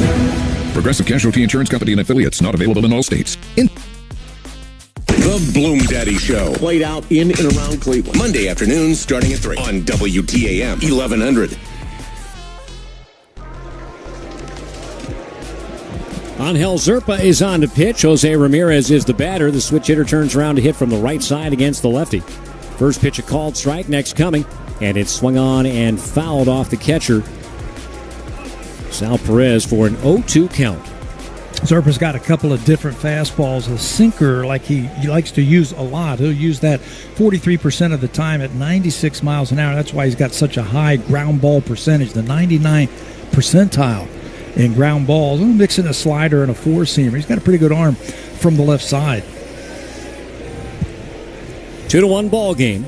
One down here in the top of the 6th inning. The pitch lifted into shallow left field. That's going to fall in for a base hit. Ran it in on the hands, and boy, Jose's just such a good hitter. Able to find enough bat to get that one over the head of Bobby Witt Jr. What do they call it? He fisted that ball into the outfield. So a man on and a man out. Kyle Manzardo will be the batter. Manzardo doubled first time up. Michael Wacha, 5 1/3 innings today. A run on 3 hits. Couple of walks, struck out 5 through 80 pitches, 55 of those 4 strikes. Zerpa delivers, and it's a fastball strike. Lefty-lefty matchup here with Manzardo. 46, John Schreiber. And already, John Schreiber up for the Royals. These pitchers have to face at least 3 batters or end an inning. The pitch, high fly ball to center deep. Isbell back, still back at the edge of the warning track. He will make the catch. Hosey tags from first, heads for second. Here's the throw, not nearly in time. Heady baseball. You don't even need to say that when Jose Ramirez is out there. He knows all the moves, and he gets an extra 90 feet on out number 2. Well, he's such a smart base runner. He knows this field. He's played here enough. It's 410 to straightaway center field, and Manzardo sent the center fielder all the way to the wall in center field. And he just looked back and made sure that he was going to catch it. He did. He tagged, and he got a big 90 feet. Tying run in scoring position for Carlos Santana, batting from the right side. First pitch down and in for ball 1. Tabby, you were talking about it earlier on the home run from Michael Garcia, ball that did not look like it was going to go. Manzardo's fly ball looked like it would be fairly routine and wound up almost going out. The 1-0. Santana takes a called strike. I think that's why Jose was kind of hanging around first base, and he just wanted to make sure that that ball was going to stay in the ballpark. And that situation doesn't cost you anything. And you get yourself in a position to possibly get an extra 90 feet, and he did. Next pitch, swung on and missed. Santana could not hold up with the pitch in the dirt. Zerpa ahead, 1-2, and that's that pitch you were talking about, that heavy, down low, trying to get ground ball type pitch. Yeah, and he's good. He's good at keeping the ball in the ballpark, so you got to get your line drive stroke out right now because you're not going to lift it out of the ballpark. 4 consecutive scoreless outings for Zerpa. He's ready. Checks the runner at second, now deals and gets a swing and a miss. Went right back to that same pitch. Santana cut over top, he's out, and the Guardians are out. And we go to the bottom of the 6th inning, still 2-1 KC. Head to Progressive Field when the Guardians take on the Twins on Friday, August 1st. Start with Sugardale. Great moments in baseball have been broadcast on the radio since 1921. Smith corks one into right down the line. It may go. Go crazy, folks. Go crazy. It's a home run, and the Cardinals have won the game by the score of 3-2 on a home run by the Wizard. Go crazy. Catch the next unforgettable call on the MLB app and MLB.com. Let's see if we can figure out the following baseball slang term. Today's phrase is Oppo Taco. Do you know what it means?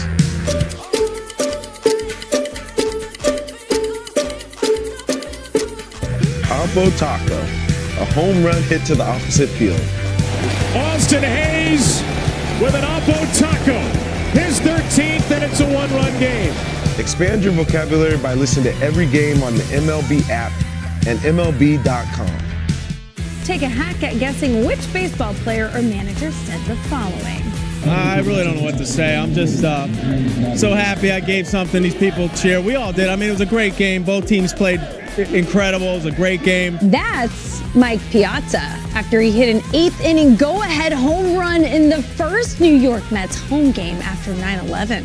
Hear moments like this and more on the MLB app and MLB.com.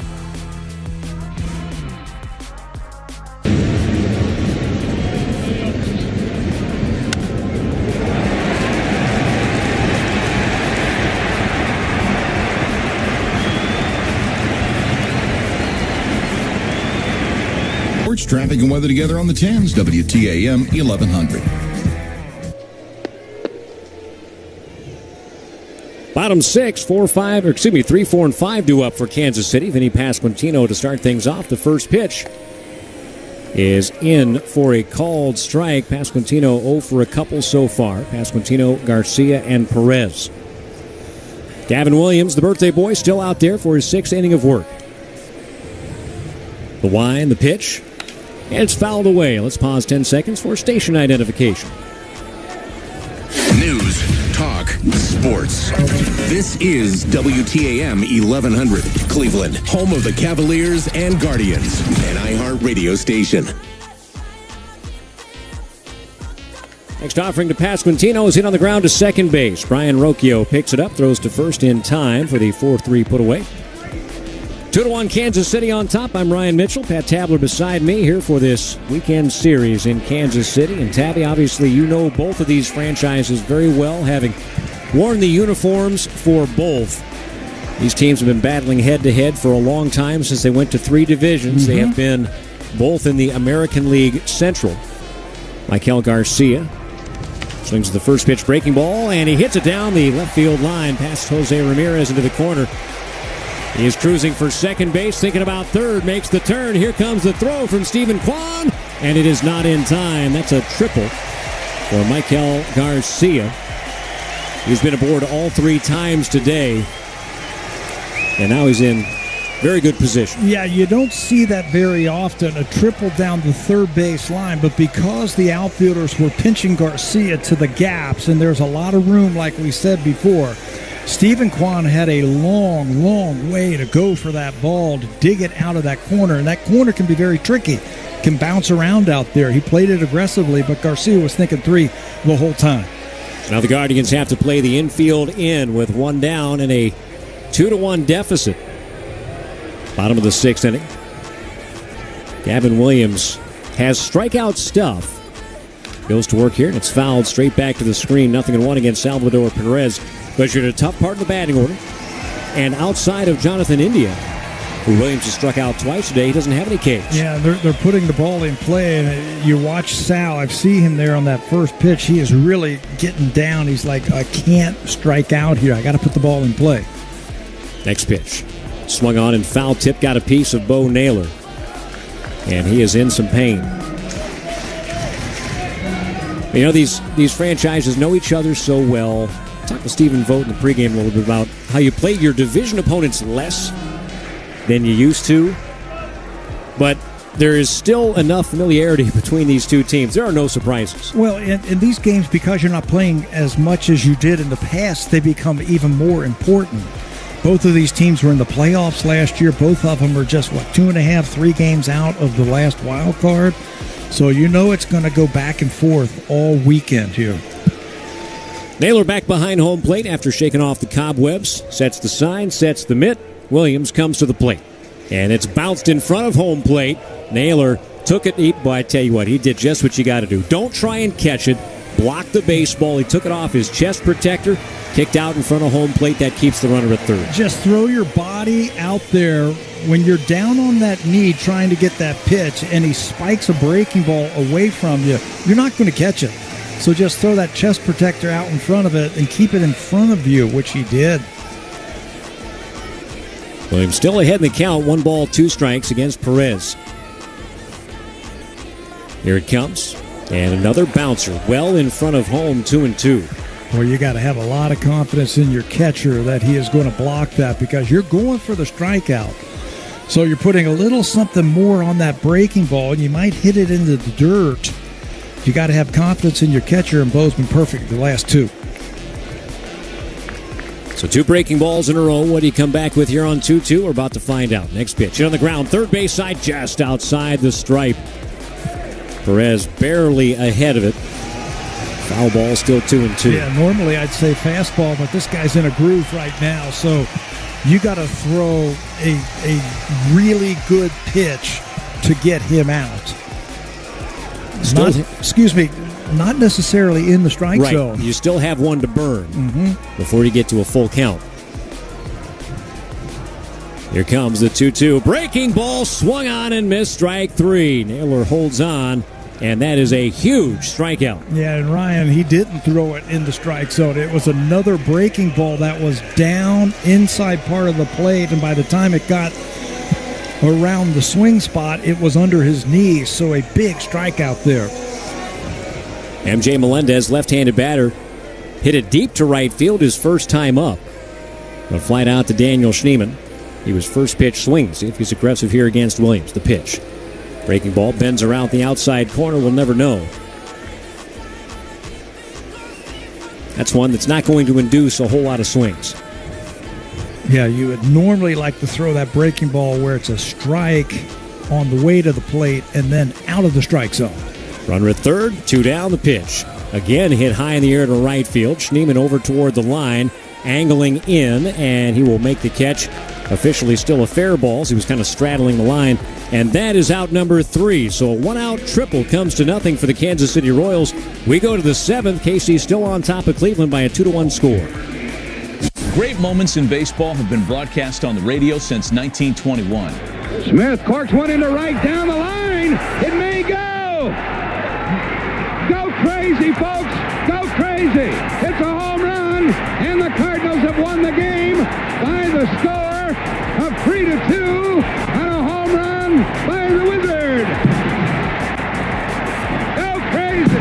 Catch the next unforgettable call on the MLB app and MLB.com. It's a great night for baseball. This matchup features some of the best talent in the game. A lot of power, a lot of marquee names. Here we go. Buckle up, folks. There's a guy who wants to be in the spotlight. The bats have come alive. A showstopper. We're just playing Powerball. This place doesn't know what hit him. These teams are entertaining, are they not? The show continues. Experience game-to-game coverage of the night's biggest moments, live and commercial-free. MLB Network Strike Zone, Wednesday and Friday nights all season. Let's see if you can figure out the following baseball slang term. Today's phrase is Oppo Taco. Do you know what it means?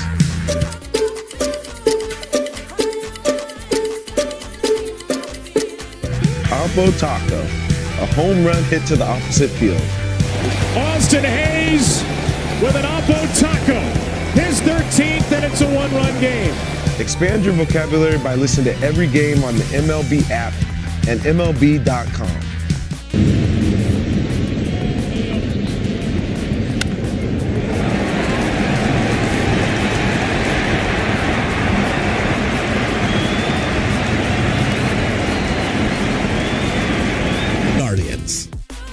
Cleveland's news, talk, and sports on WTAM 1100 and on 106.9 FM.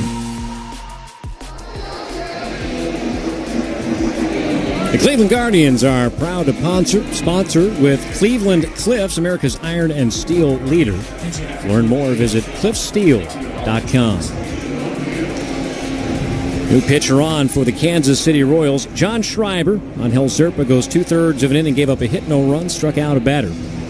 31-year-old right-hander Schreiber. 2 wins, 2 losses, no saves. Game number 47 on the season. 42 strikeouts over 40 1/3 innings. He has fashioned a 3.12 earned run average. And we are going to have a pinch hitter here for Cleveland. Nolan Jones will bat. First pitch swing, and he comes up empty for strike 1. And Schreiber's got a good fastball and a good sinker, so he can be very tough on right-handers. So now we're going to see the only lefty on the bench this afternoon for the Guardians.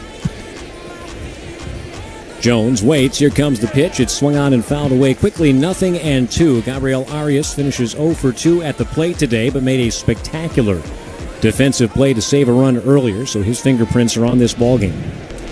Working in the Guardians bullpen is number 62, Eric Sobrowski. Set by the right-hander. Schreiber comes to the plate and just missed the outside corner. 1-2.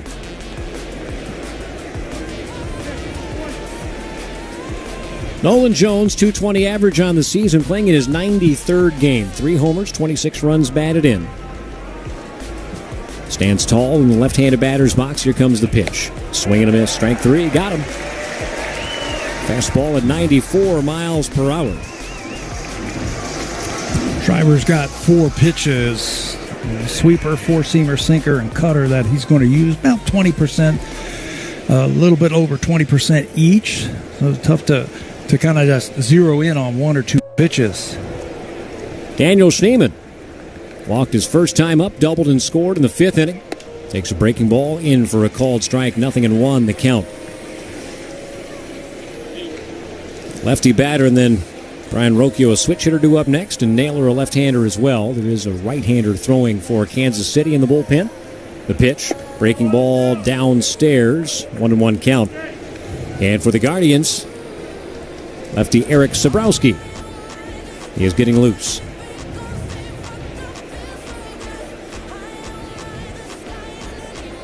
The pitch. Breaking ball high, 2-1. The infield, for the most part, plays to pull, except for Michael Garcia, the third baseman. He is even with the bag, about 25 feet off the line, guarding against a possible bunt. Schneemann can handle the bat. Here's the 2-1. Swing and a miss. Came inside, and it's 2-2.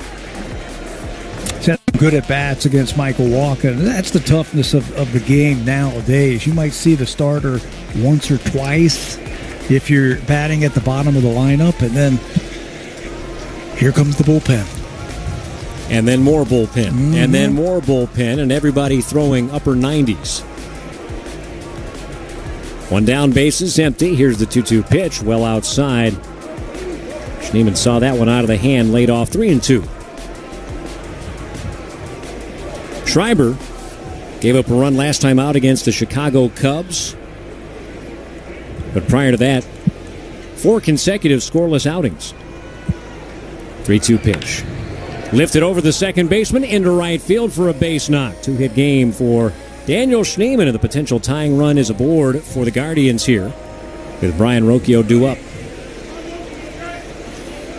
With that swing, didn't try and do too much, didn't get too big, just find a pitch on the inside half of the plate and do enough with it. Yeah, he has slowed the game down today. That's 3 really good at-bats this afternoon. Rocchio 0 for a couple, a ground out and a fly out. They play him similarly defensively on the infield. Garcia in tight, but you do have Vinny Pasquantino holding the runner on at first. Schneemann can run. First pitch is inside for ball 1.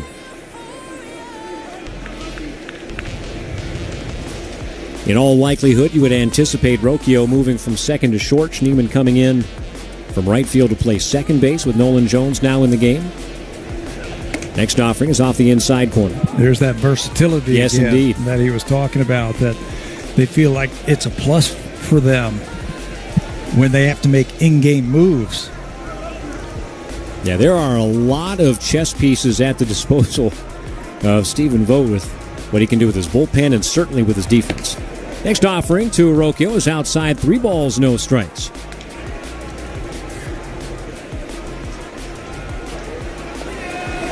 Guardians have not had much in the way of sustained threats today. They had the leadoff double for Manzardo in the second inning, but couldn't move him to third base until there were 2 outs and he was stranded. 3-0 pitch to Rocchio. He takes inside for ball 4.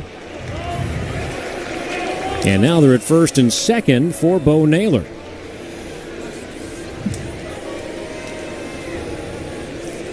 And we're going to get a visit from the pitching coach here for Kansas City. The infield will draw in and talk things over. And, obviously with 1 out, it's a very different situation than if there were no outs here in the bottom third of the order due up. But for Bo Naylor, the way he's swinging the bat recently, the power has been there coming up through the minor league system. This is a guy that hit at all the minor league levels and showed power, but when you get to the major leagues, there are so many other responsibilities for a catcher. Your offense kind of has to take a back seat. Yeah, defense first at the big league level if you are the catcher. So his hitting will catch up to him. You got to make him pay right here after walking Rocchio on 4 pitches.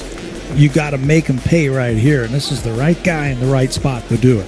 Naylor has the lone Guardians RBI today back in the 5th inning. A sacrifice fly plating Daniel Schneemann. He can bring him home with a base hit here. Slightly open stands in the left-handed batter's box. Schreiber to the plate, throws a breaking ball and nibbled the outside corner with it for strike 1.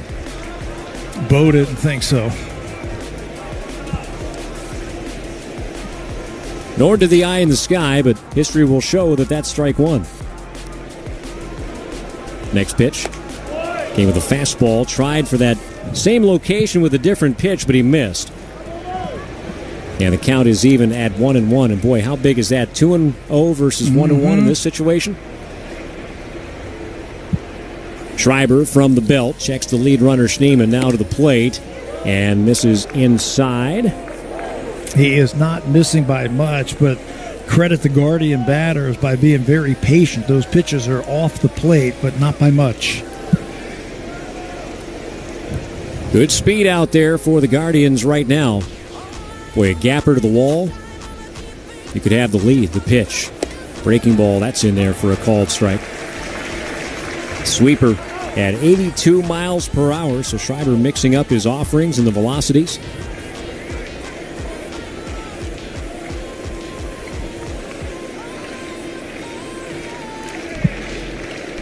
This may be his last batter. The pitch fouled away, still 3-2.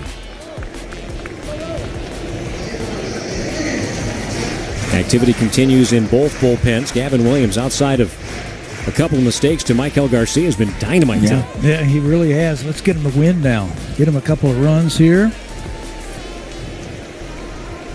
The 2-2 pitch. High, deep drive to right center field. John Rave to the warning track at the wall. It's off the top of the wall. One run is in. Rocchio heading for third base. He's going to get the wave. Here comes the throw. The play at the plate. He is out.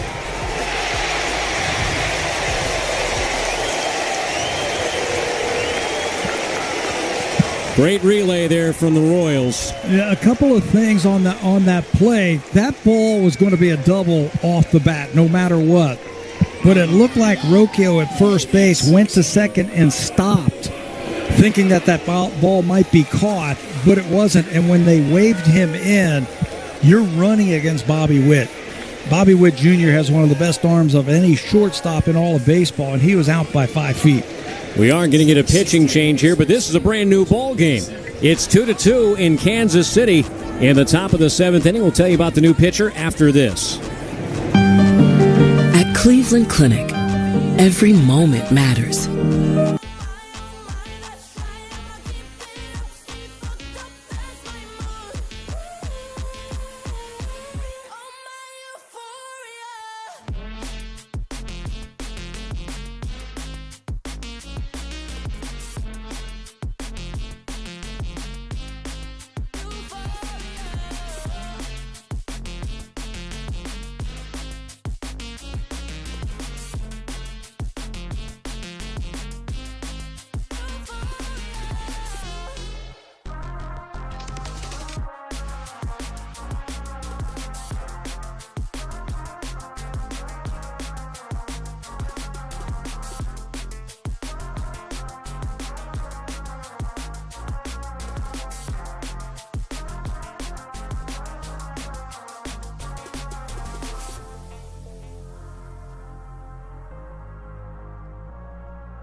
Pretty close to heaven now.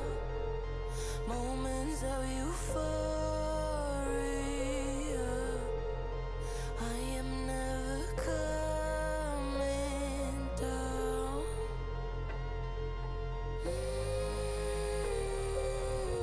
Oh my, this time I'ma keep it going. Stay fucked up, feel so good. High on my, the sky underneath my feet. It never looks so good. Oh my, that's right. I'ma keep it up, stay fucked up, that's my mood. Oh my, euphoria.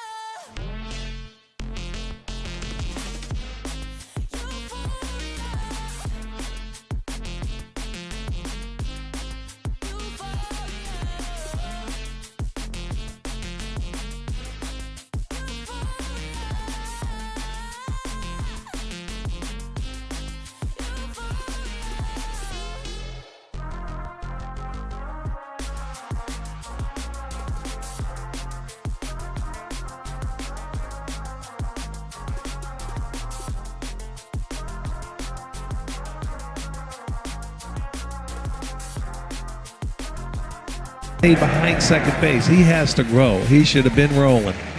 Stretch time in KC. Back to even at 2.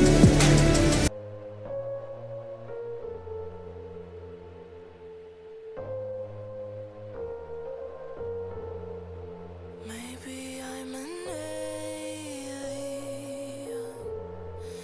Must be something heaven sends. Payback for the love I spent.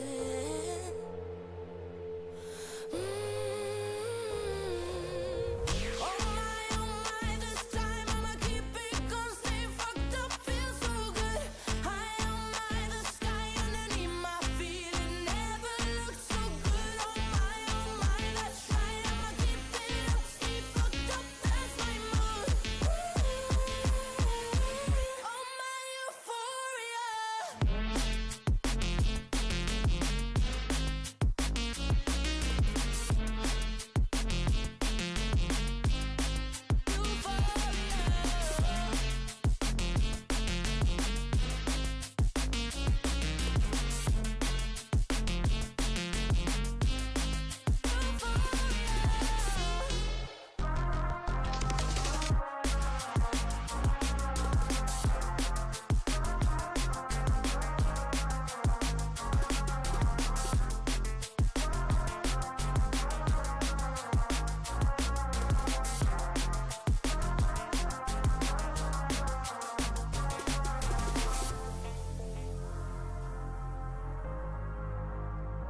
New pitcher for the Guardians is Eric Sabrowski. He has the bottom third of the Royals order due up all left-handed hitters.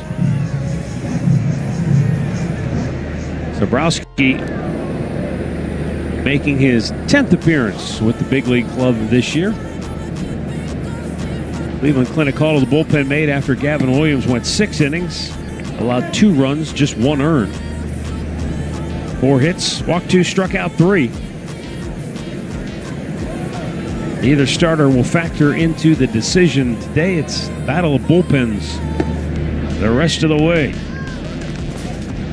Adam Frazier 0 for 2 has grounded out twice. Nolan Jones is now in right field. Daniel Schneemann has come in to play second. And Brian Rocchio has gone from second over to short.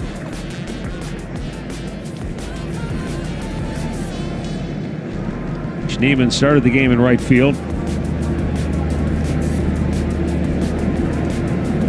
And that's in off the plate. Ball 4, so not a good start for Sabrowski as he puts the leadoff man on base on 4 pitches.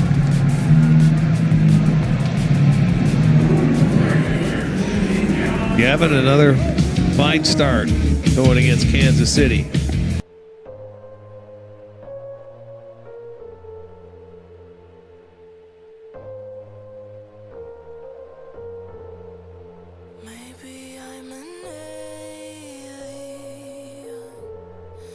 Must be something heaven sends. Payback for the love I spent.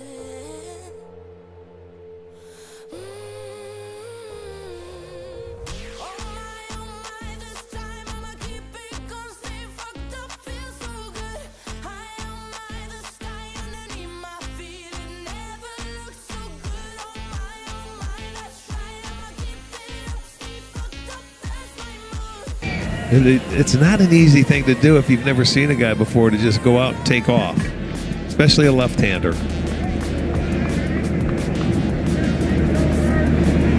Pitch is outside, ball But 1. he's got to throw a strike is what he's got to do.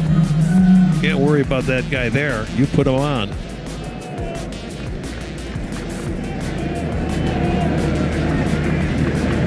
Snap throw over, but Tolbert able to get back in time.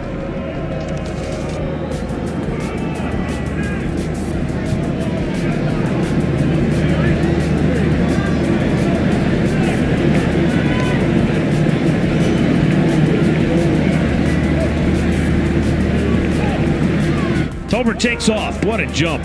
Throw by Bo. No chance. I mean, he made as good an effort as he could, but that guy looked like he was shot out of a cannon. Yeah, he got a good jump because he already threw over there. So he took off as soon as he made a move. Did he come off the base or something? Because it looked like he beat it in there, and then Rocchio was pointing like he came off the base. He was on it, and his foot and his leg after the hand came off.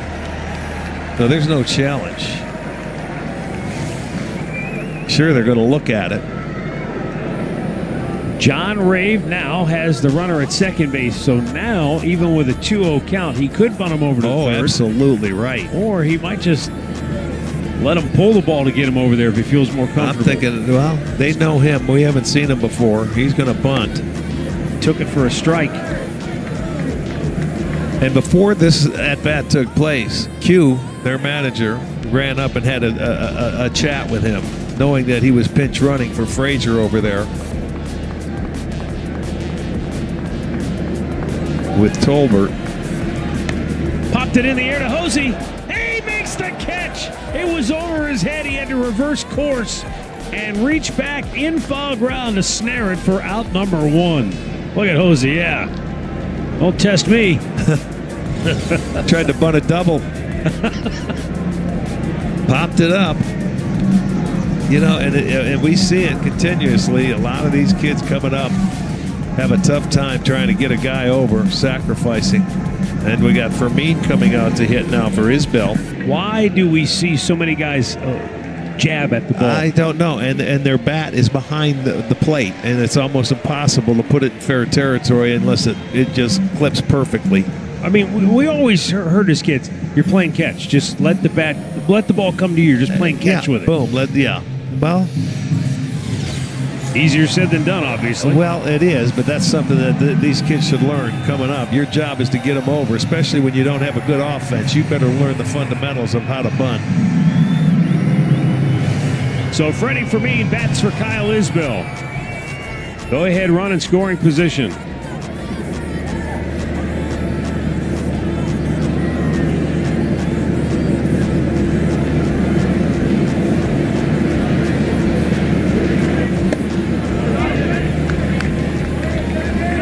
Normally, you wouldn't pinch hit your backup catcher, but they also have Luke Maley, so they're carrying 3 catchers. Okay. Well, they got to go for it here. Q says, we're in the 7th inning. I need to run. Popped it up. Might be playable, Manzardo. It's playable. This time he makes the grab. 2 down. So a couple of foul outs after they had it perfectly set up with a walk and a stolen base, nobody out. Rave tried to bunt him over and fouled into the glove of Jose Ramirez. And then Fermin pinch hitting, he fouls out. And now Stephen Vogt's going to make a counter move to face Jonathan India. He'll go to the big gun Cade Smith when we come back.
To the plate.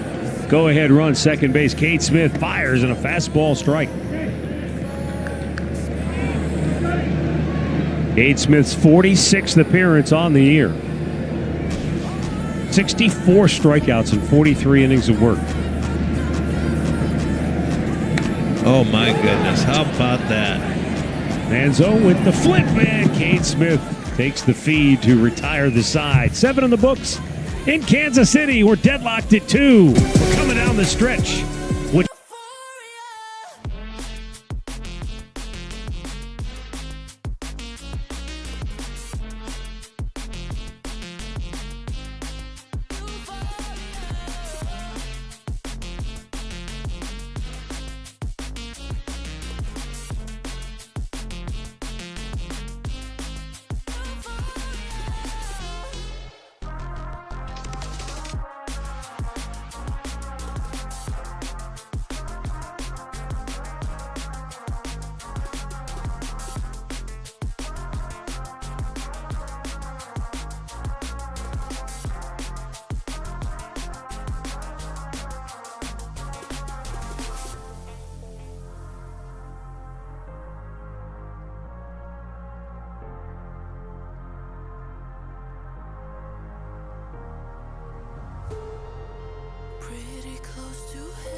Kansas City. Tolbert goes to center field. And Jonathan India goes to second base, so they lose the designated hitter. Yeah, who made the last out in the inning.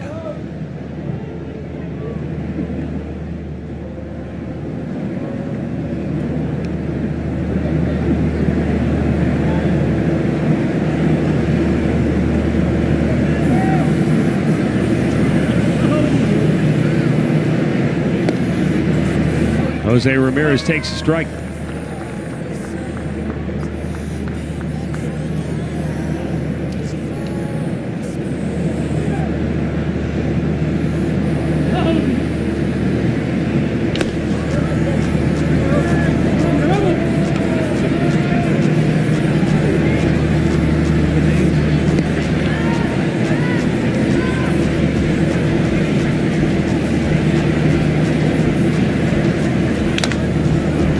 Second base, India, just into the game defensively. Makes the play, 2 down.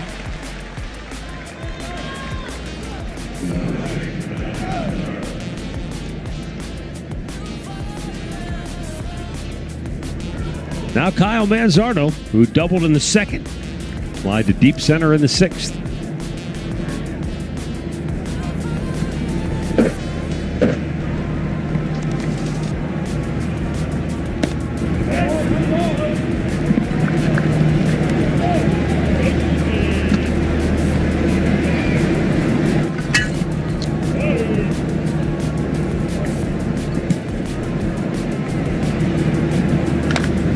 Right field, sinking, and a nice sliding catch made by Rave, and the Guardians go 1-2.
Must be something heaven sent.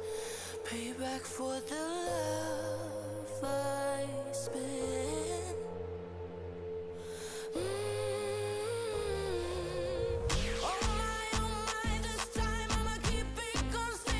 Guardians.com for your tickets.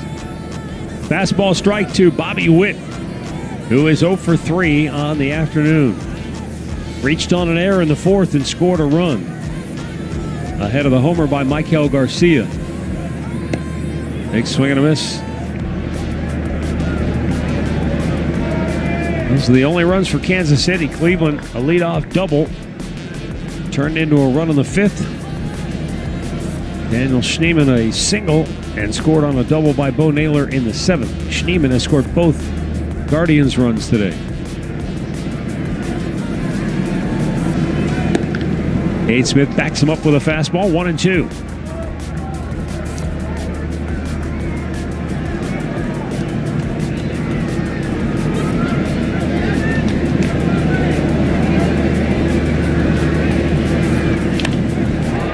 Chopper to short, Rocchio. One hop throw, and Manzardo takes care of it, one down, and we will send it downstairs to Kaylee Griffin.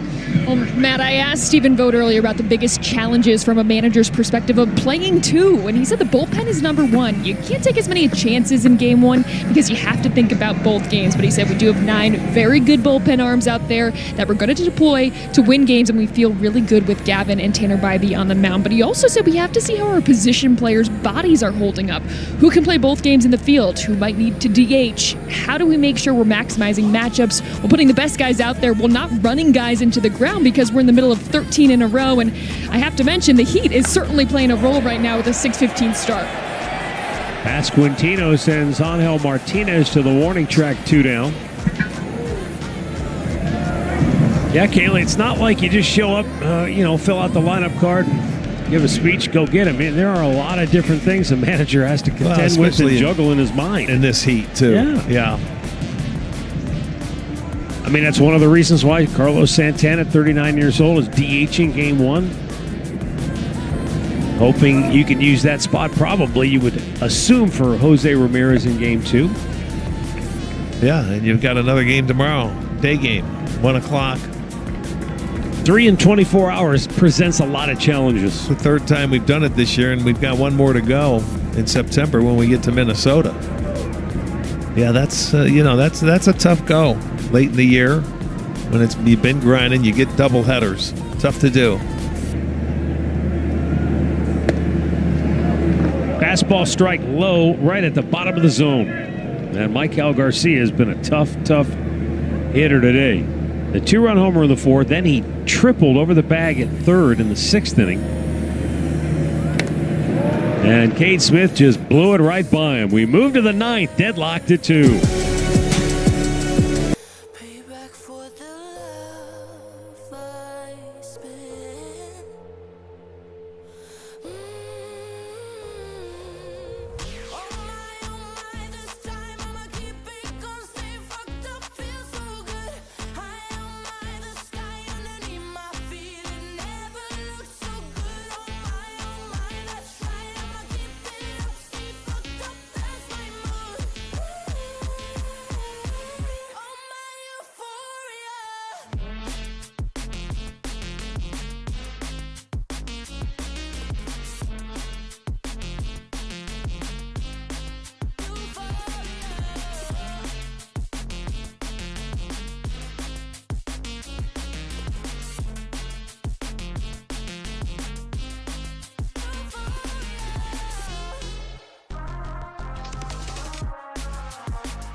Royals all-star closer. He struck out 3 batters in a scoreless 7th inning in the all-star game. Carlos Santana trying to plug the gap, and it's going to get down for a base hit. So Santana gets his first hit of the game, and now the Guardians get the go-ahead run aboard to start the 9th inning.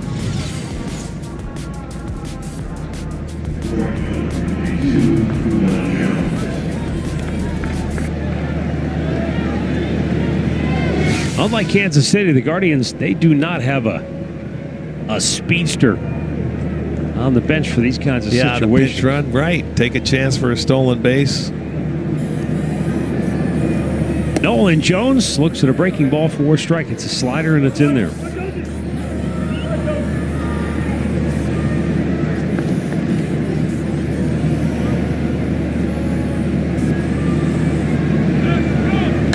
Back out of play.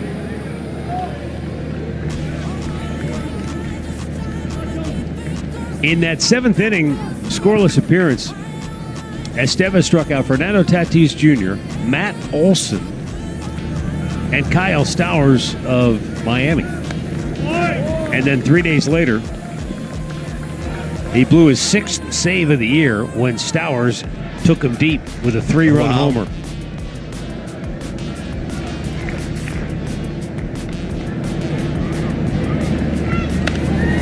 Making him dig it out. That's got a chance. Garcia tracking it and runs it down. Boy, he looked confident the whole way. Yeah, he sure did. He got a good jump on that ball. And they retire Jones for out number 1.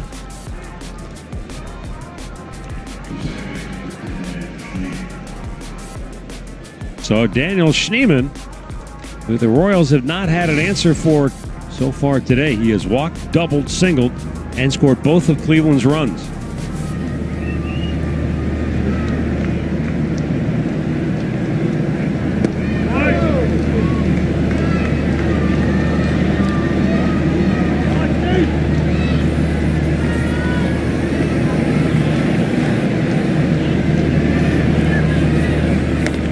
High 2-0. Yeah, he walked in his first at-bat, so he's been seeing the ball well.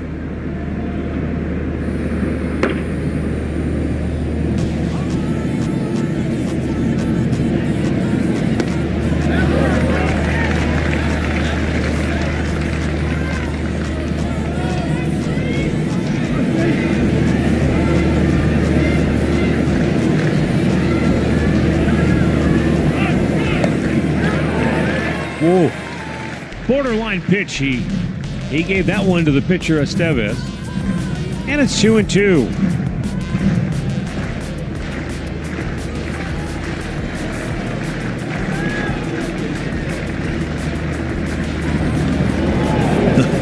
Almost handcuffed Pasquantino. Yeah, it looked like he might have hurt his knee trying to stretch and get that one. You've got Santana on the base. He's not going anywhere.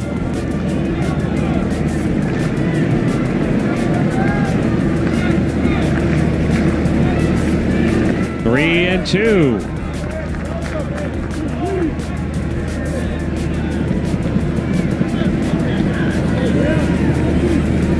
Brian Rocchio waits on deck. How confident do you feel that Schneemann can put the ball in play here? If you feel he can put it in play and maybe hit one on the ground, let's roll the dice. Santana. There he goes, and Schneemann fouls it back. I liked it. Yeah, that tells me you feel he's going to put it in play. He swung it very well today. 2 hits out of the 3 times, and he walked the other one, so why not? Get that runner started. Hopefully he puts it in play. Not running this time, but it's outside, ball 4. So now 2 on and 1 out with the go-ahead run moving into scoring position. And Brian Rocchio coming up.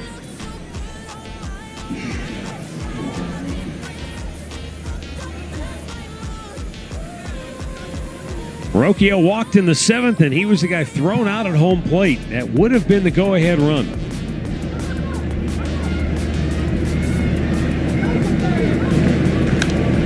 Back out of play.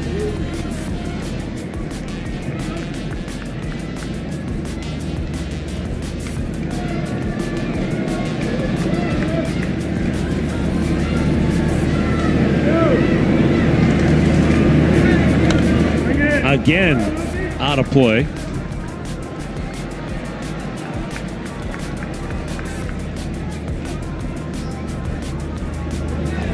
So he started him fastball, then changeup. Does he go to the slider here? Which is kind of his bread and butter pitch. Changeup. Stayed right back with with the changeup, and it was a good one. 2 down. Rocchio was in swing mode in that at bat. Yeah, there's the backbreaker here where Bo just.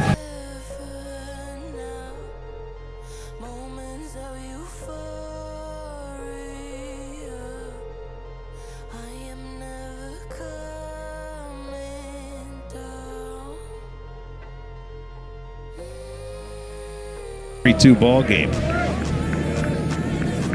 Meanwhile, Bo Naylor has swung the bat well. I told you before that double in the 5th inning, he hit a line drive to right field that was deep enough to get a run home for a sac fly. And then another good swing on that ball in the 7th, hit off the wall.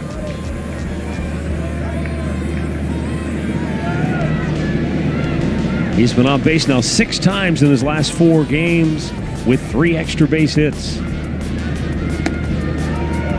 Oh. He gave that one to Estevez and gets him back in the at-bat. That's clearly a ball. Instead of 3-0 now, it's 2-1.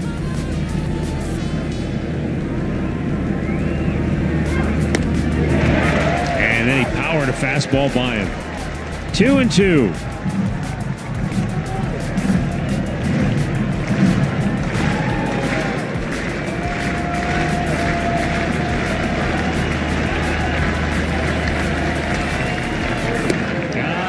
Looking. Locked him up with a slider, and the Guardians strand a pair. Bottom of the 9th coming up.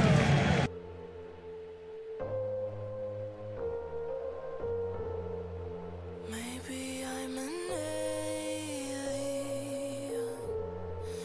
Must be something heaven sends.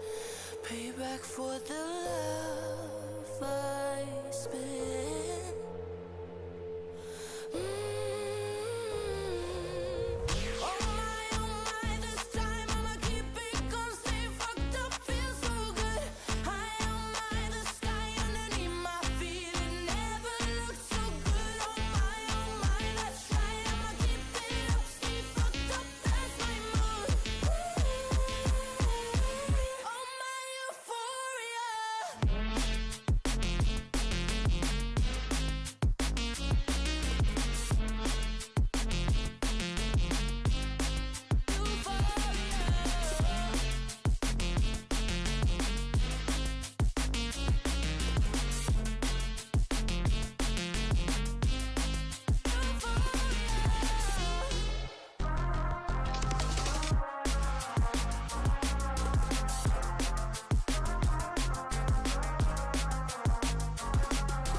Pretty close to heaven now. Moments of euphoria. I am never coming down.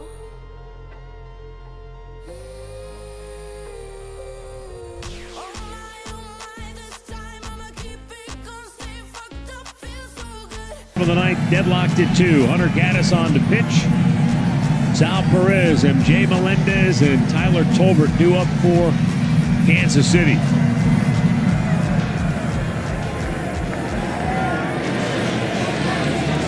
Perez, a single and a double. Takes a slider for a strike. Matt Quatrero has exhausted his bench, save for his backup catcher Luke Maley.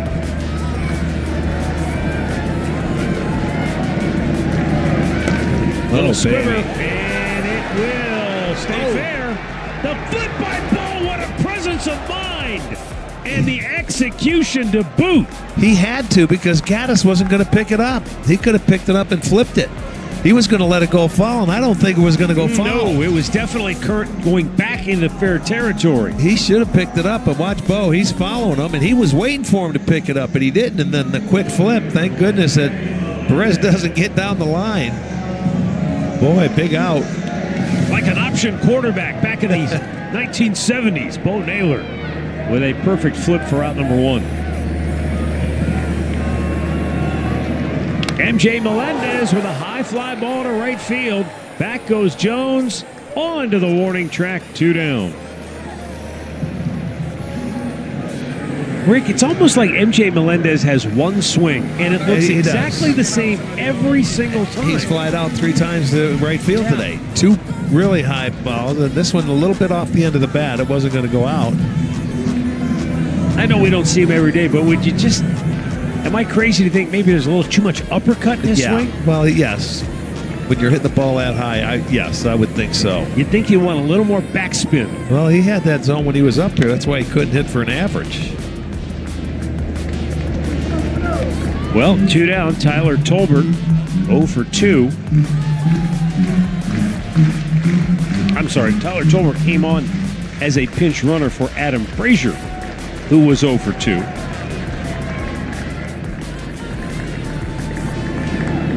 He pinch ran and stole a base in that 7th inning, but then the Royals, they malfunctioned offensively. They tried to bunt him over. That didn't work.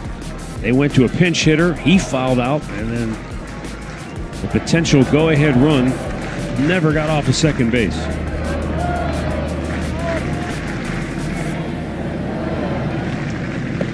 Swing and a miss. Hunter Gaddis strikes him out. We've got extra innings in Game 1 of a doubleheader in Kansas City, tied at 2.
Must be something heaven sends. Payback for the love. How'd you like some of that brisket for a little snack after this? A little snack? Well, I don't want you to eat the whole thing. That's a whole side of beef, my friend. What do you suppose they get for a sandwich like that around this joint? I don't know. We might want to find out, though. So the ghost runner is Bo Naylor. The batter is Stephen Kwan. And we have a meeting on the mound before a pitch is thrown.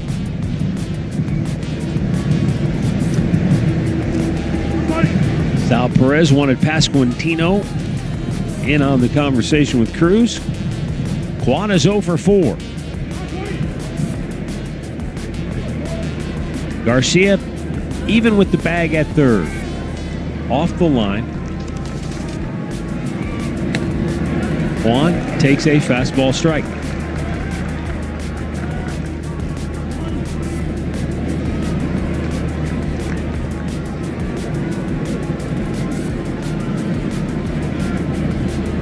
Line drive and a base hit left field. Bo Naylor into third base. Ruby will hold him there.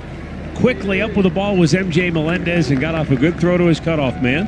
Yeah, that was his patented swing right there. A little base hit to left field, gets the job done, moves him to third base. Now they've got it set up. And Angel Martinez 0 for 4, the batter with Jose Ramirez on deck.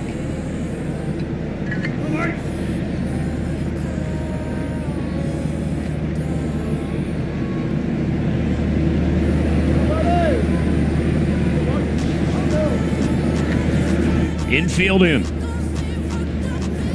And it's high, ball one.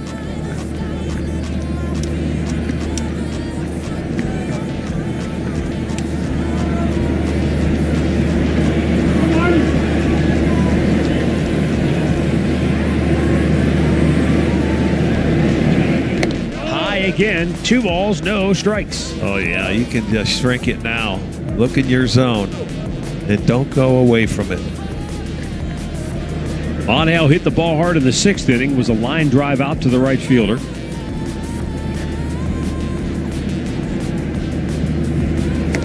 High again, 3-0. Yeah, that's it. Now you take. You got to make him get in the zone. You got Ramirez on deck. If you get on, they've got no way to put Jose on. They must pitch to him. Matt Quatrero looking on. The 3-0. Outside and high, ball 4, and they are loaded for Jose Ramirez. And Matt Quatrero turns to Brian Sweeney and says, well, you got any other ideas? Yeah. Can't put him anywhere, you've got to pitch to him. That's what you got to love.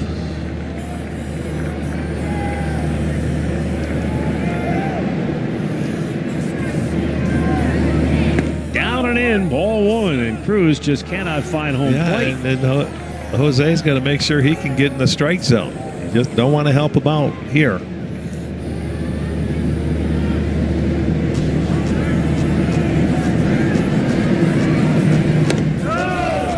The only strike he's thrown ended up in left field as a base hit off the bat of Stephen Kwan.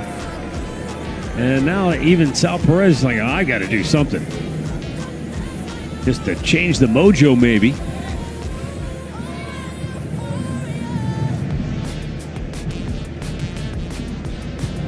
Go out there and probably say, hey, just so you're aware, you do know we have another one of these. Like later, yeah, I mean, what do you tell a guy? He's trying to throw strikes and he can't get it in the zone, and you're facing one of the best hitters in the game. Something to make him laugh, because there's no other way around this now. Yeah, you got to change his thought process. A little gallows humor, maybe. Hey, don't worry about it. It's only Jose Ramirez you're facing. Throw the strike. He hits it hard at first. Look at that. Pasquantino comes home. The low throw is in time. They get to force one down. I'll tell you what. If Pasquantino makes a good throw, they could have got a double play ball. He did not make a good throw. He had all the time. Jose hit it right to him. You go home and get it. But if you give him a throw that's chest high, he could come back and maybe throw it to first base for the out. Oh, he threw that, though. Yeah. It was almost like it's a half, 3/4. A sidearm little flick. He didn't even follow through on it. Yeah, that's a break. They do get the out, though, at the plate. Line drive and a base hit left center field for Kyle Manzardo. Quan scores the go-ahead run. Angel Martinez gets a late stop sign. Ball goes all the way to home plate as it went by a couple of different cutoff men. Boy, and it's 3-2 Guardians. You talk about a game of inches. He didn't miss that ball by much, and it just got over his glove. Witt did. He stayed right on it, took it the other way. Oh, so close. It gets into left field. They couldn't go anywhere because it was hit too hard. But they get one on the board and keep the bases loaded. Carlos Santana singled his last time up.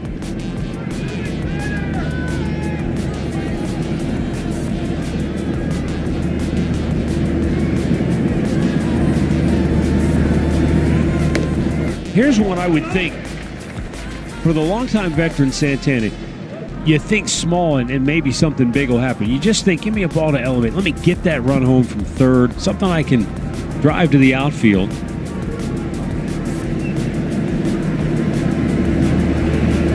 The old don't try to do too much.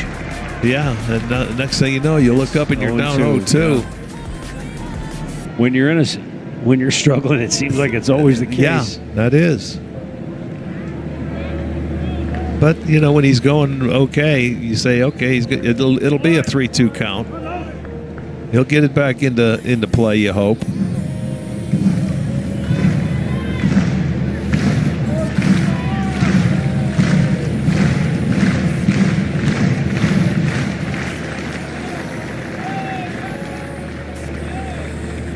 Bases loaded, 1 out, 10th inning.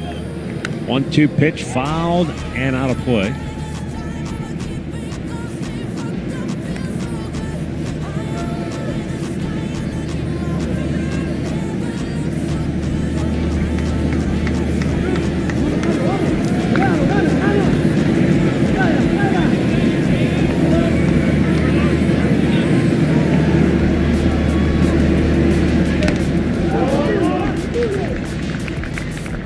Santana, who once wore a Kansas City uniform but has done so much damage against the Royals, 32 career home runs against this franchise.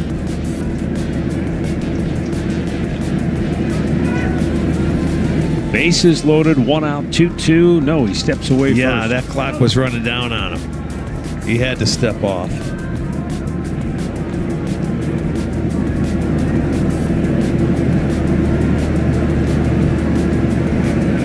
Inside, full count.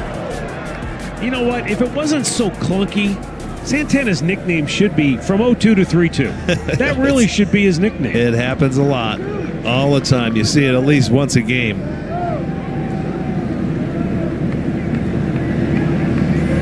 Payoff pitch. Back out of play. Carlos, you can see he's not locked in because he's getting pitches to hit that he's just not putting in play.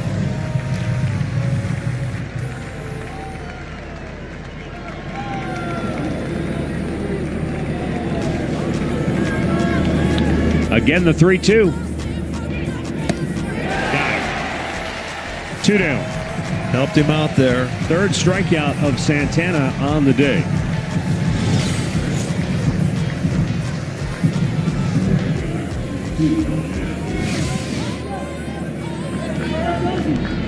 And that'll leave it up to Nolan Jones. As struck out, popped up on the infield.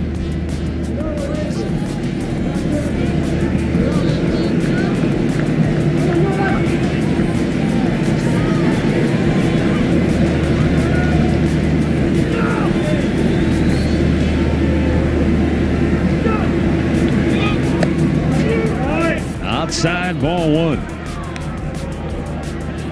Steven Cruz has thrown 18 pitches, only 8 strikes. Well, if he can get out of this after already bases loaded and they already had a run in to hold it to just 1, they got to be pumped. Oh. And we were looking for a crooked number up there somehow, way, shape, or form. Guardians have had 2 runners cut down at the plate in this game. One was forced out in this inning.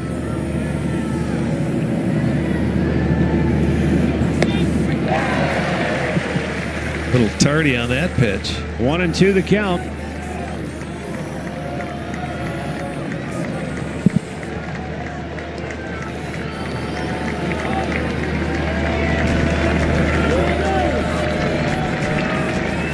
And the 1-2 pitch. Ground ball to short. Routine play for Witt. So they load him up with nobody out, and they only squeeze 1 run home. And we'll go to the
Bottom of the 10th, guards by a run.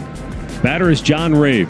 Ghost runner is the speedster, Tyler Tolbert. And that's where Rocchio should stay, right there. It's right behind him at second base.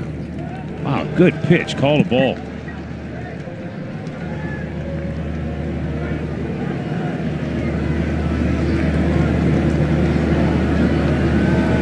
John Ray was the guy that tried to bunt him over in the 7th and fouled it to third baseman Jose Ramirez.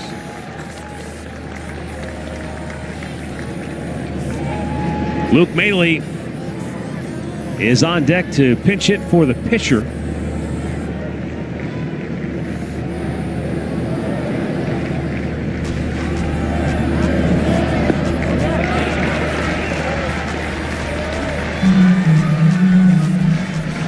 Clase misses with his first 3 pitches.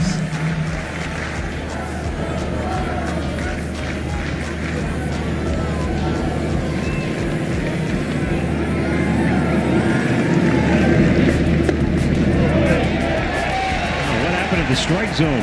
He missed 2 pitches in that at bat. They were both strikes. So now there are 2 on, nobody out. And Luke Maley coming up to pinch hit for the pitcher's spot. You might say, well, this is an obvious bunting situation. Clase's not exactly an easy guy to bunt off of. No, you're right.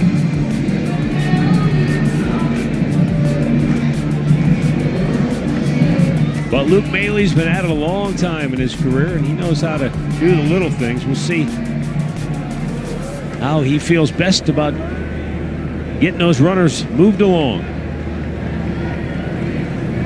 He squares. He took. And that's a strike, and it wasn't called. And there is. You can tell by the look of Clase in there.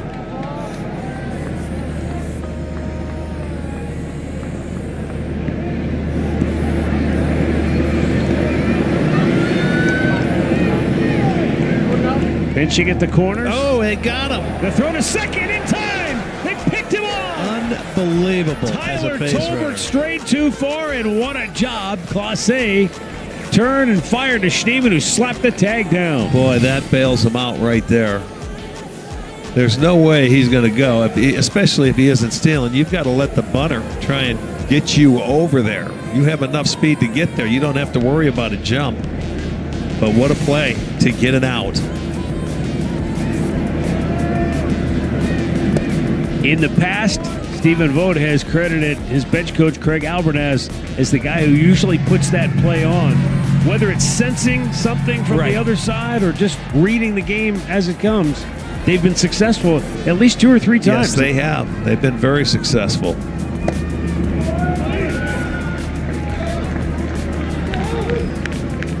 That changes the complexion of the inning big time. Yes, it does. Maley goes from just needing to get a bunt down, and now he's in swing mode. Looking for a ground ball for a double play to end the game. And off the plate, 3-1. Well, you never see Clase. Out of the first 8 pitches, 7 have been balls. He's a strike-throwing machine.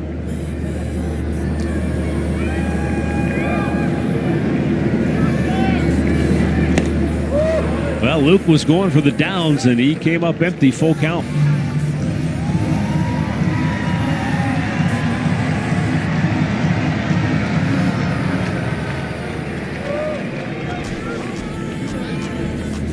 Clase's payoff pitch. And a little low, ball 4. And he is fit to be tied. And Malachi Moore is hearing it. Wasn't just that pitch that was close, but he's missed several in the inning. So, the Royals are right back in business. Back to the top of the order, Jonathan India 0 for 4. He called that a strike.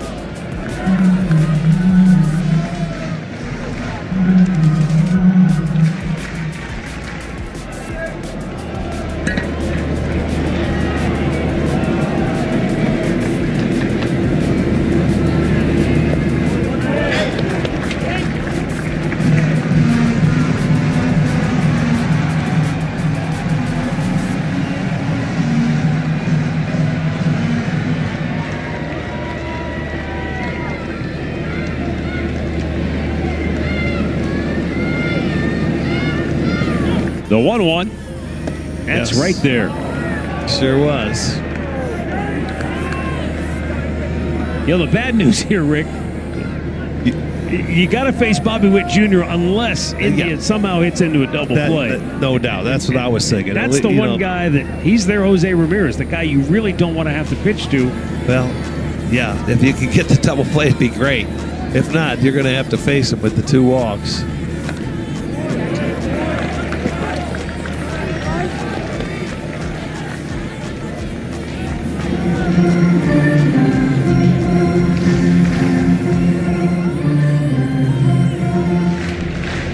A long look in. See if he can get a strikeout here. Drilled to deep left. Kwan is going back. It's over his head. And unbelievable. The Royals walk him off. On a 1-2 pitch, Jonathan India delivers in maybe the most clutch moment of the Royals season. He rescues them from the jaws of defeat as they upset the Guardians 5-3.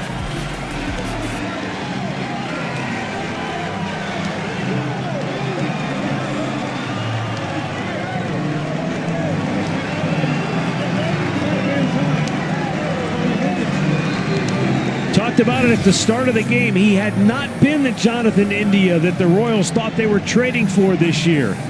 But in one swing of the bat, he may have swayed some minds and opinions because that was a huge turn of events for Kansas City. Boy, I'll say, they ended up getting all their runs scoring on the home run ball today. A 2-run homer by Garcia back in the 4th, and then the 3-runner here in the 10th. First time he's ever hit a walk-off homer in the big leagues. And for the Royals, it couldn't have come at a better time. For the Guardians, another gut punch in their season as they fall below 500 now at 51-52, and the Royals go to 51-53. Another game to follow tonight. Series finale tomorrow afternoon. Guardians post game is next.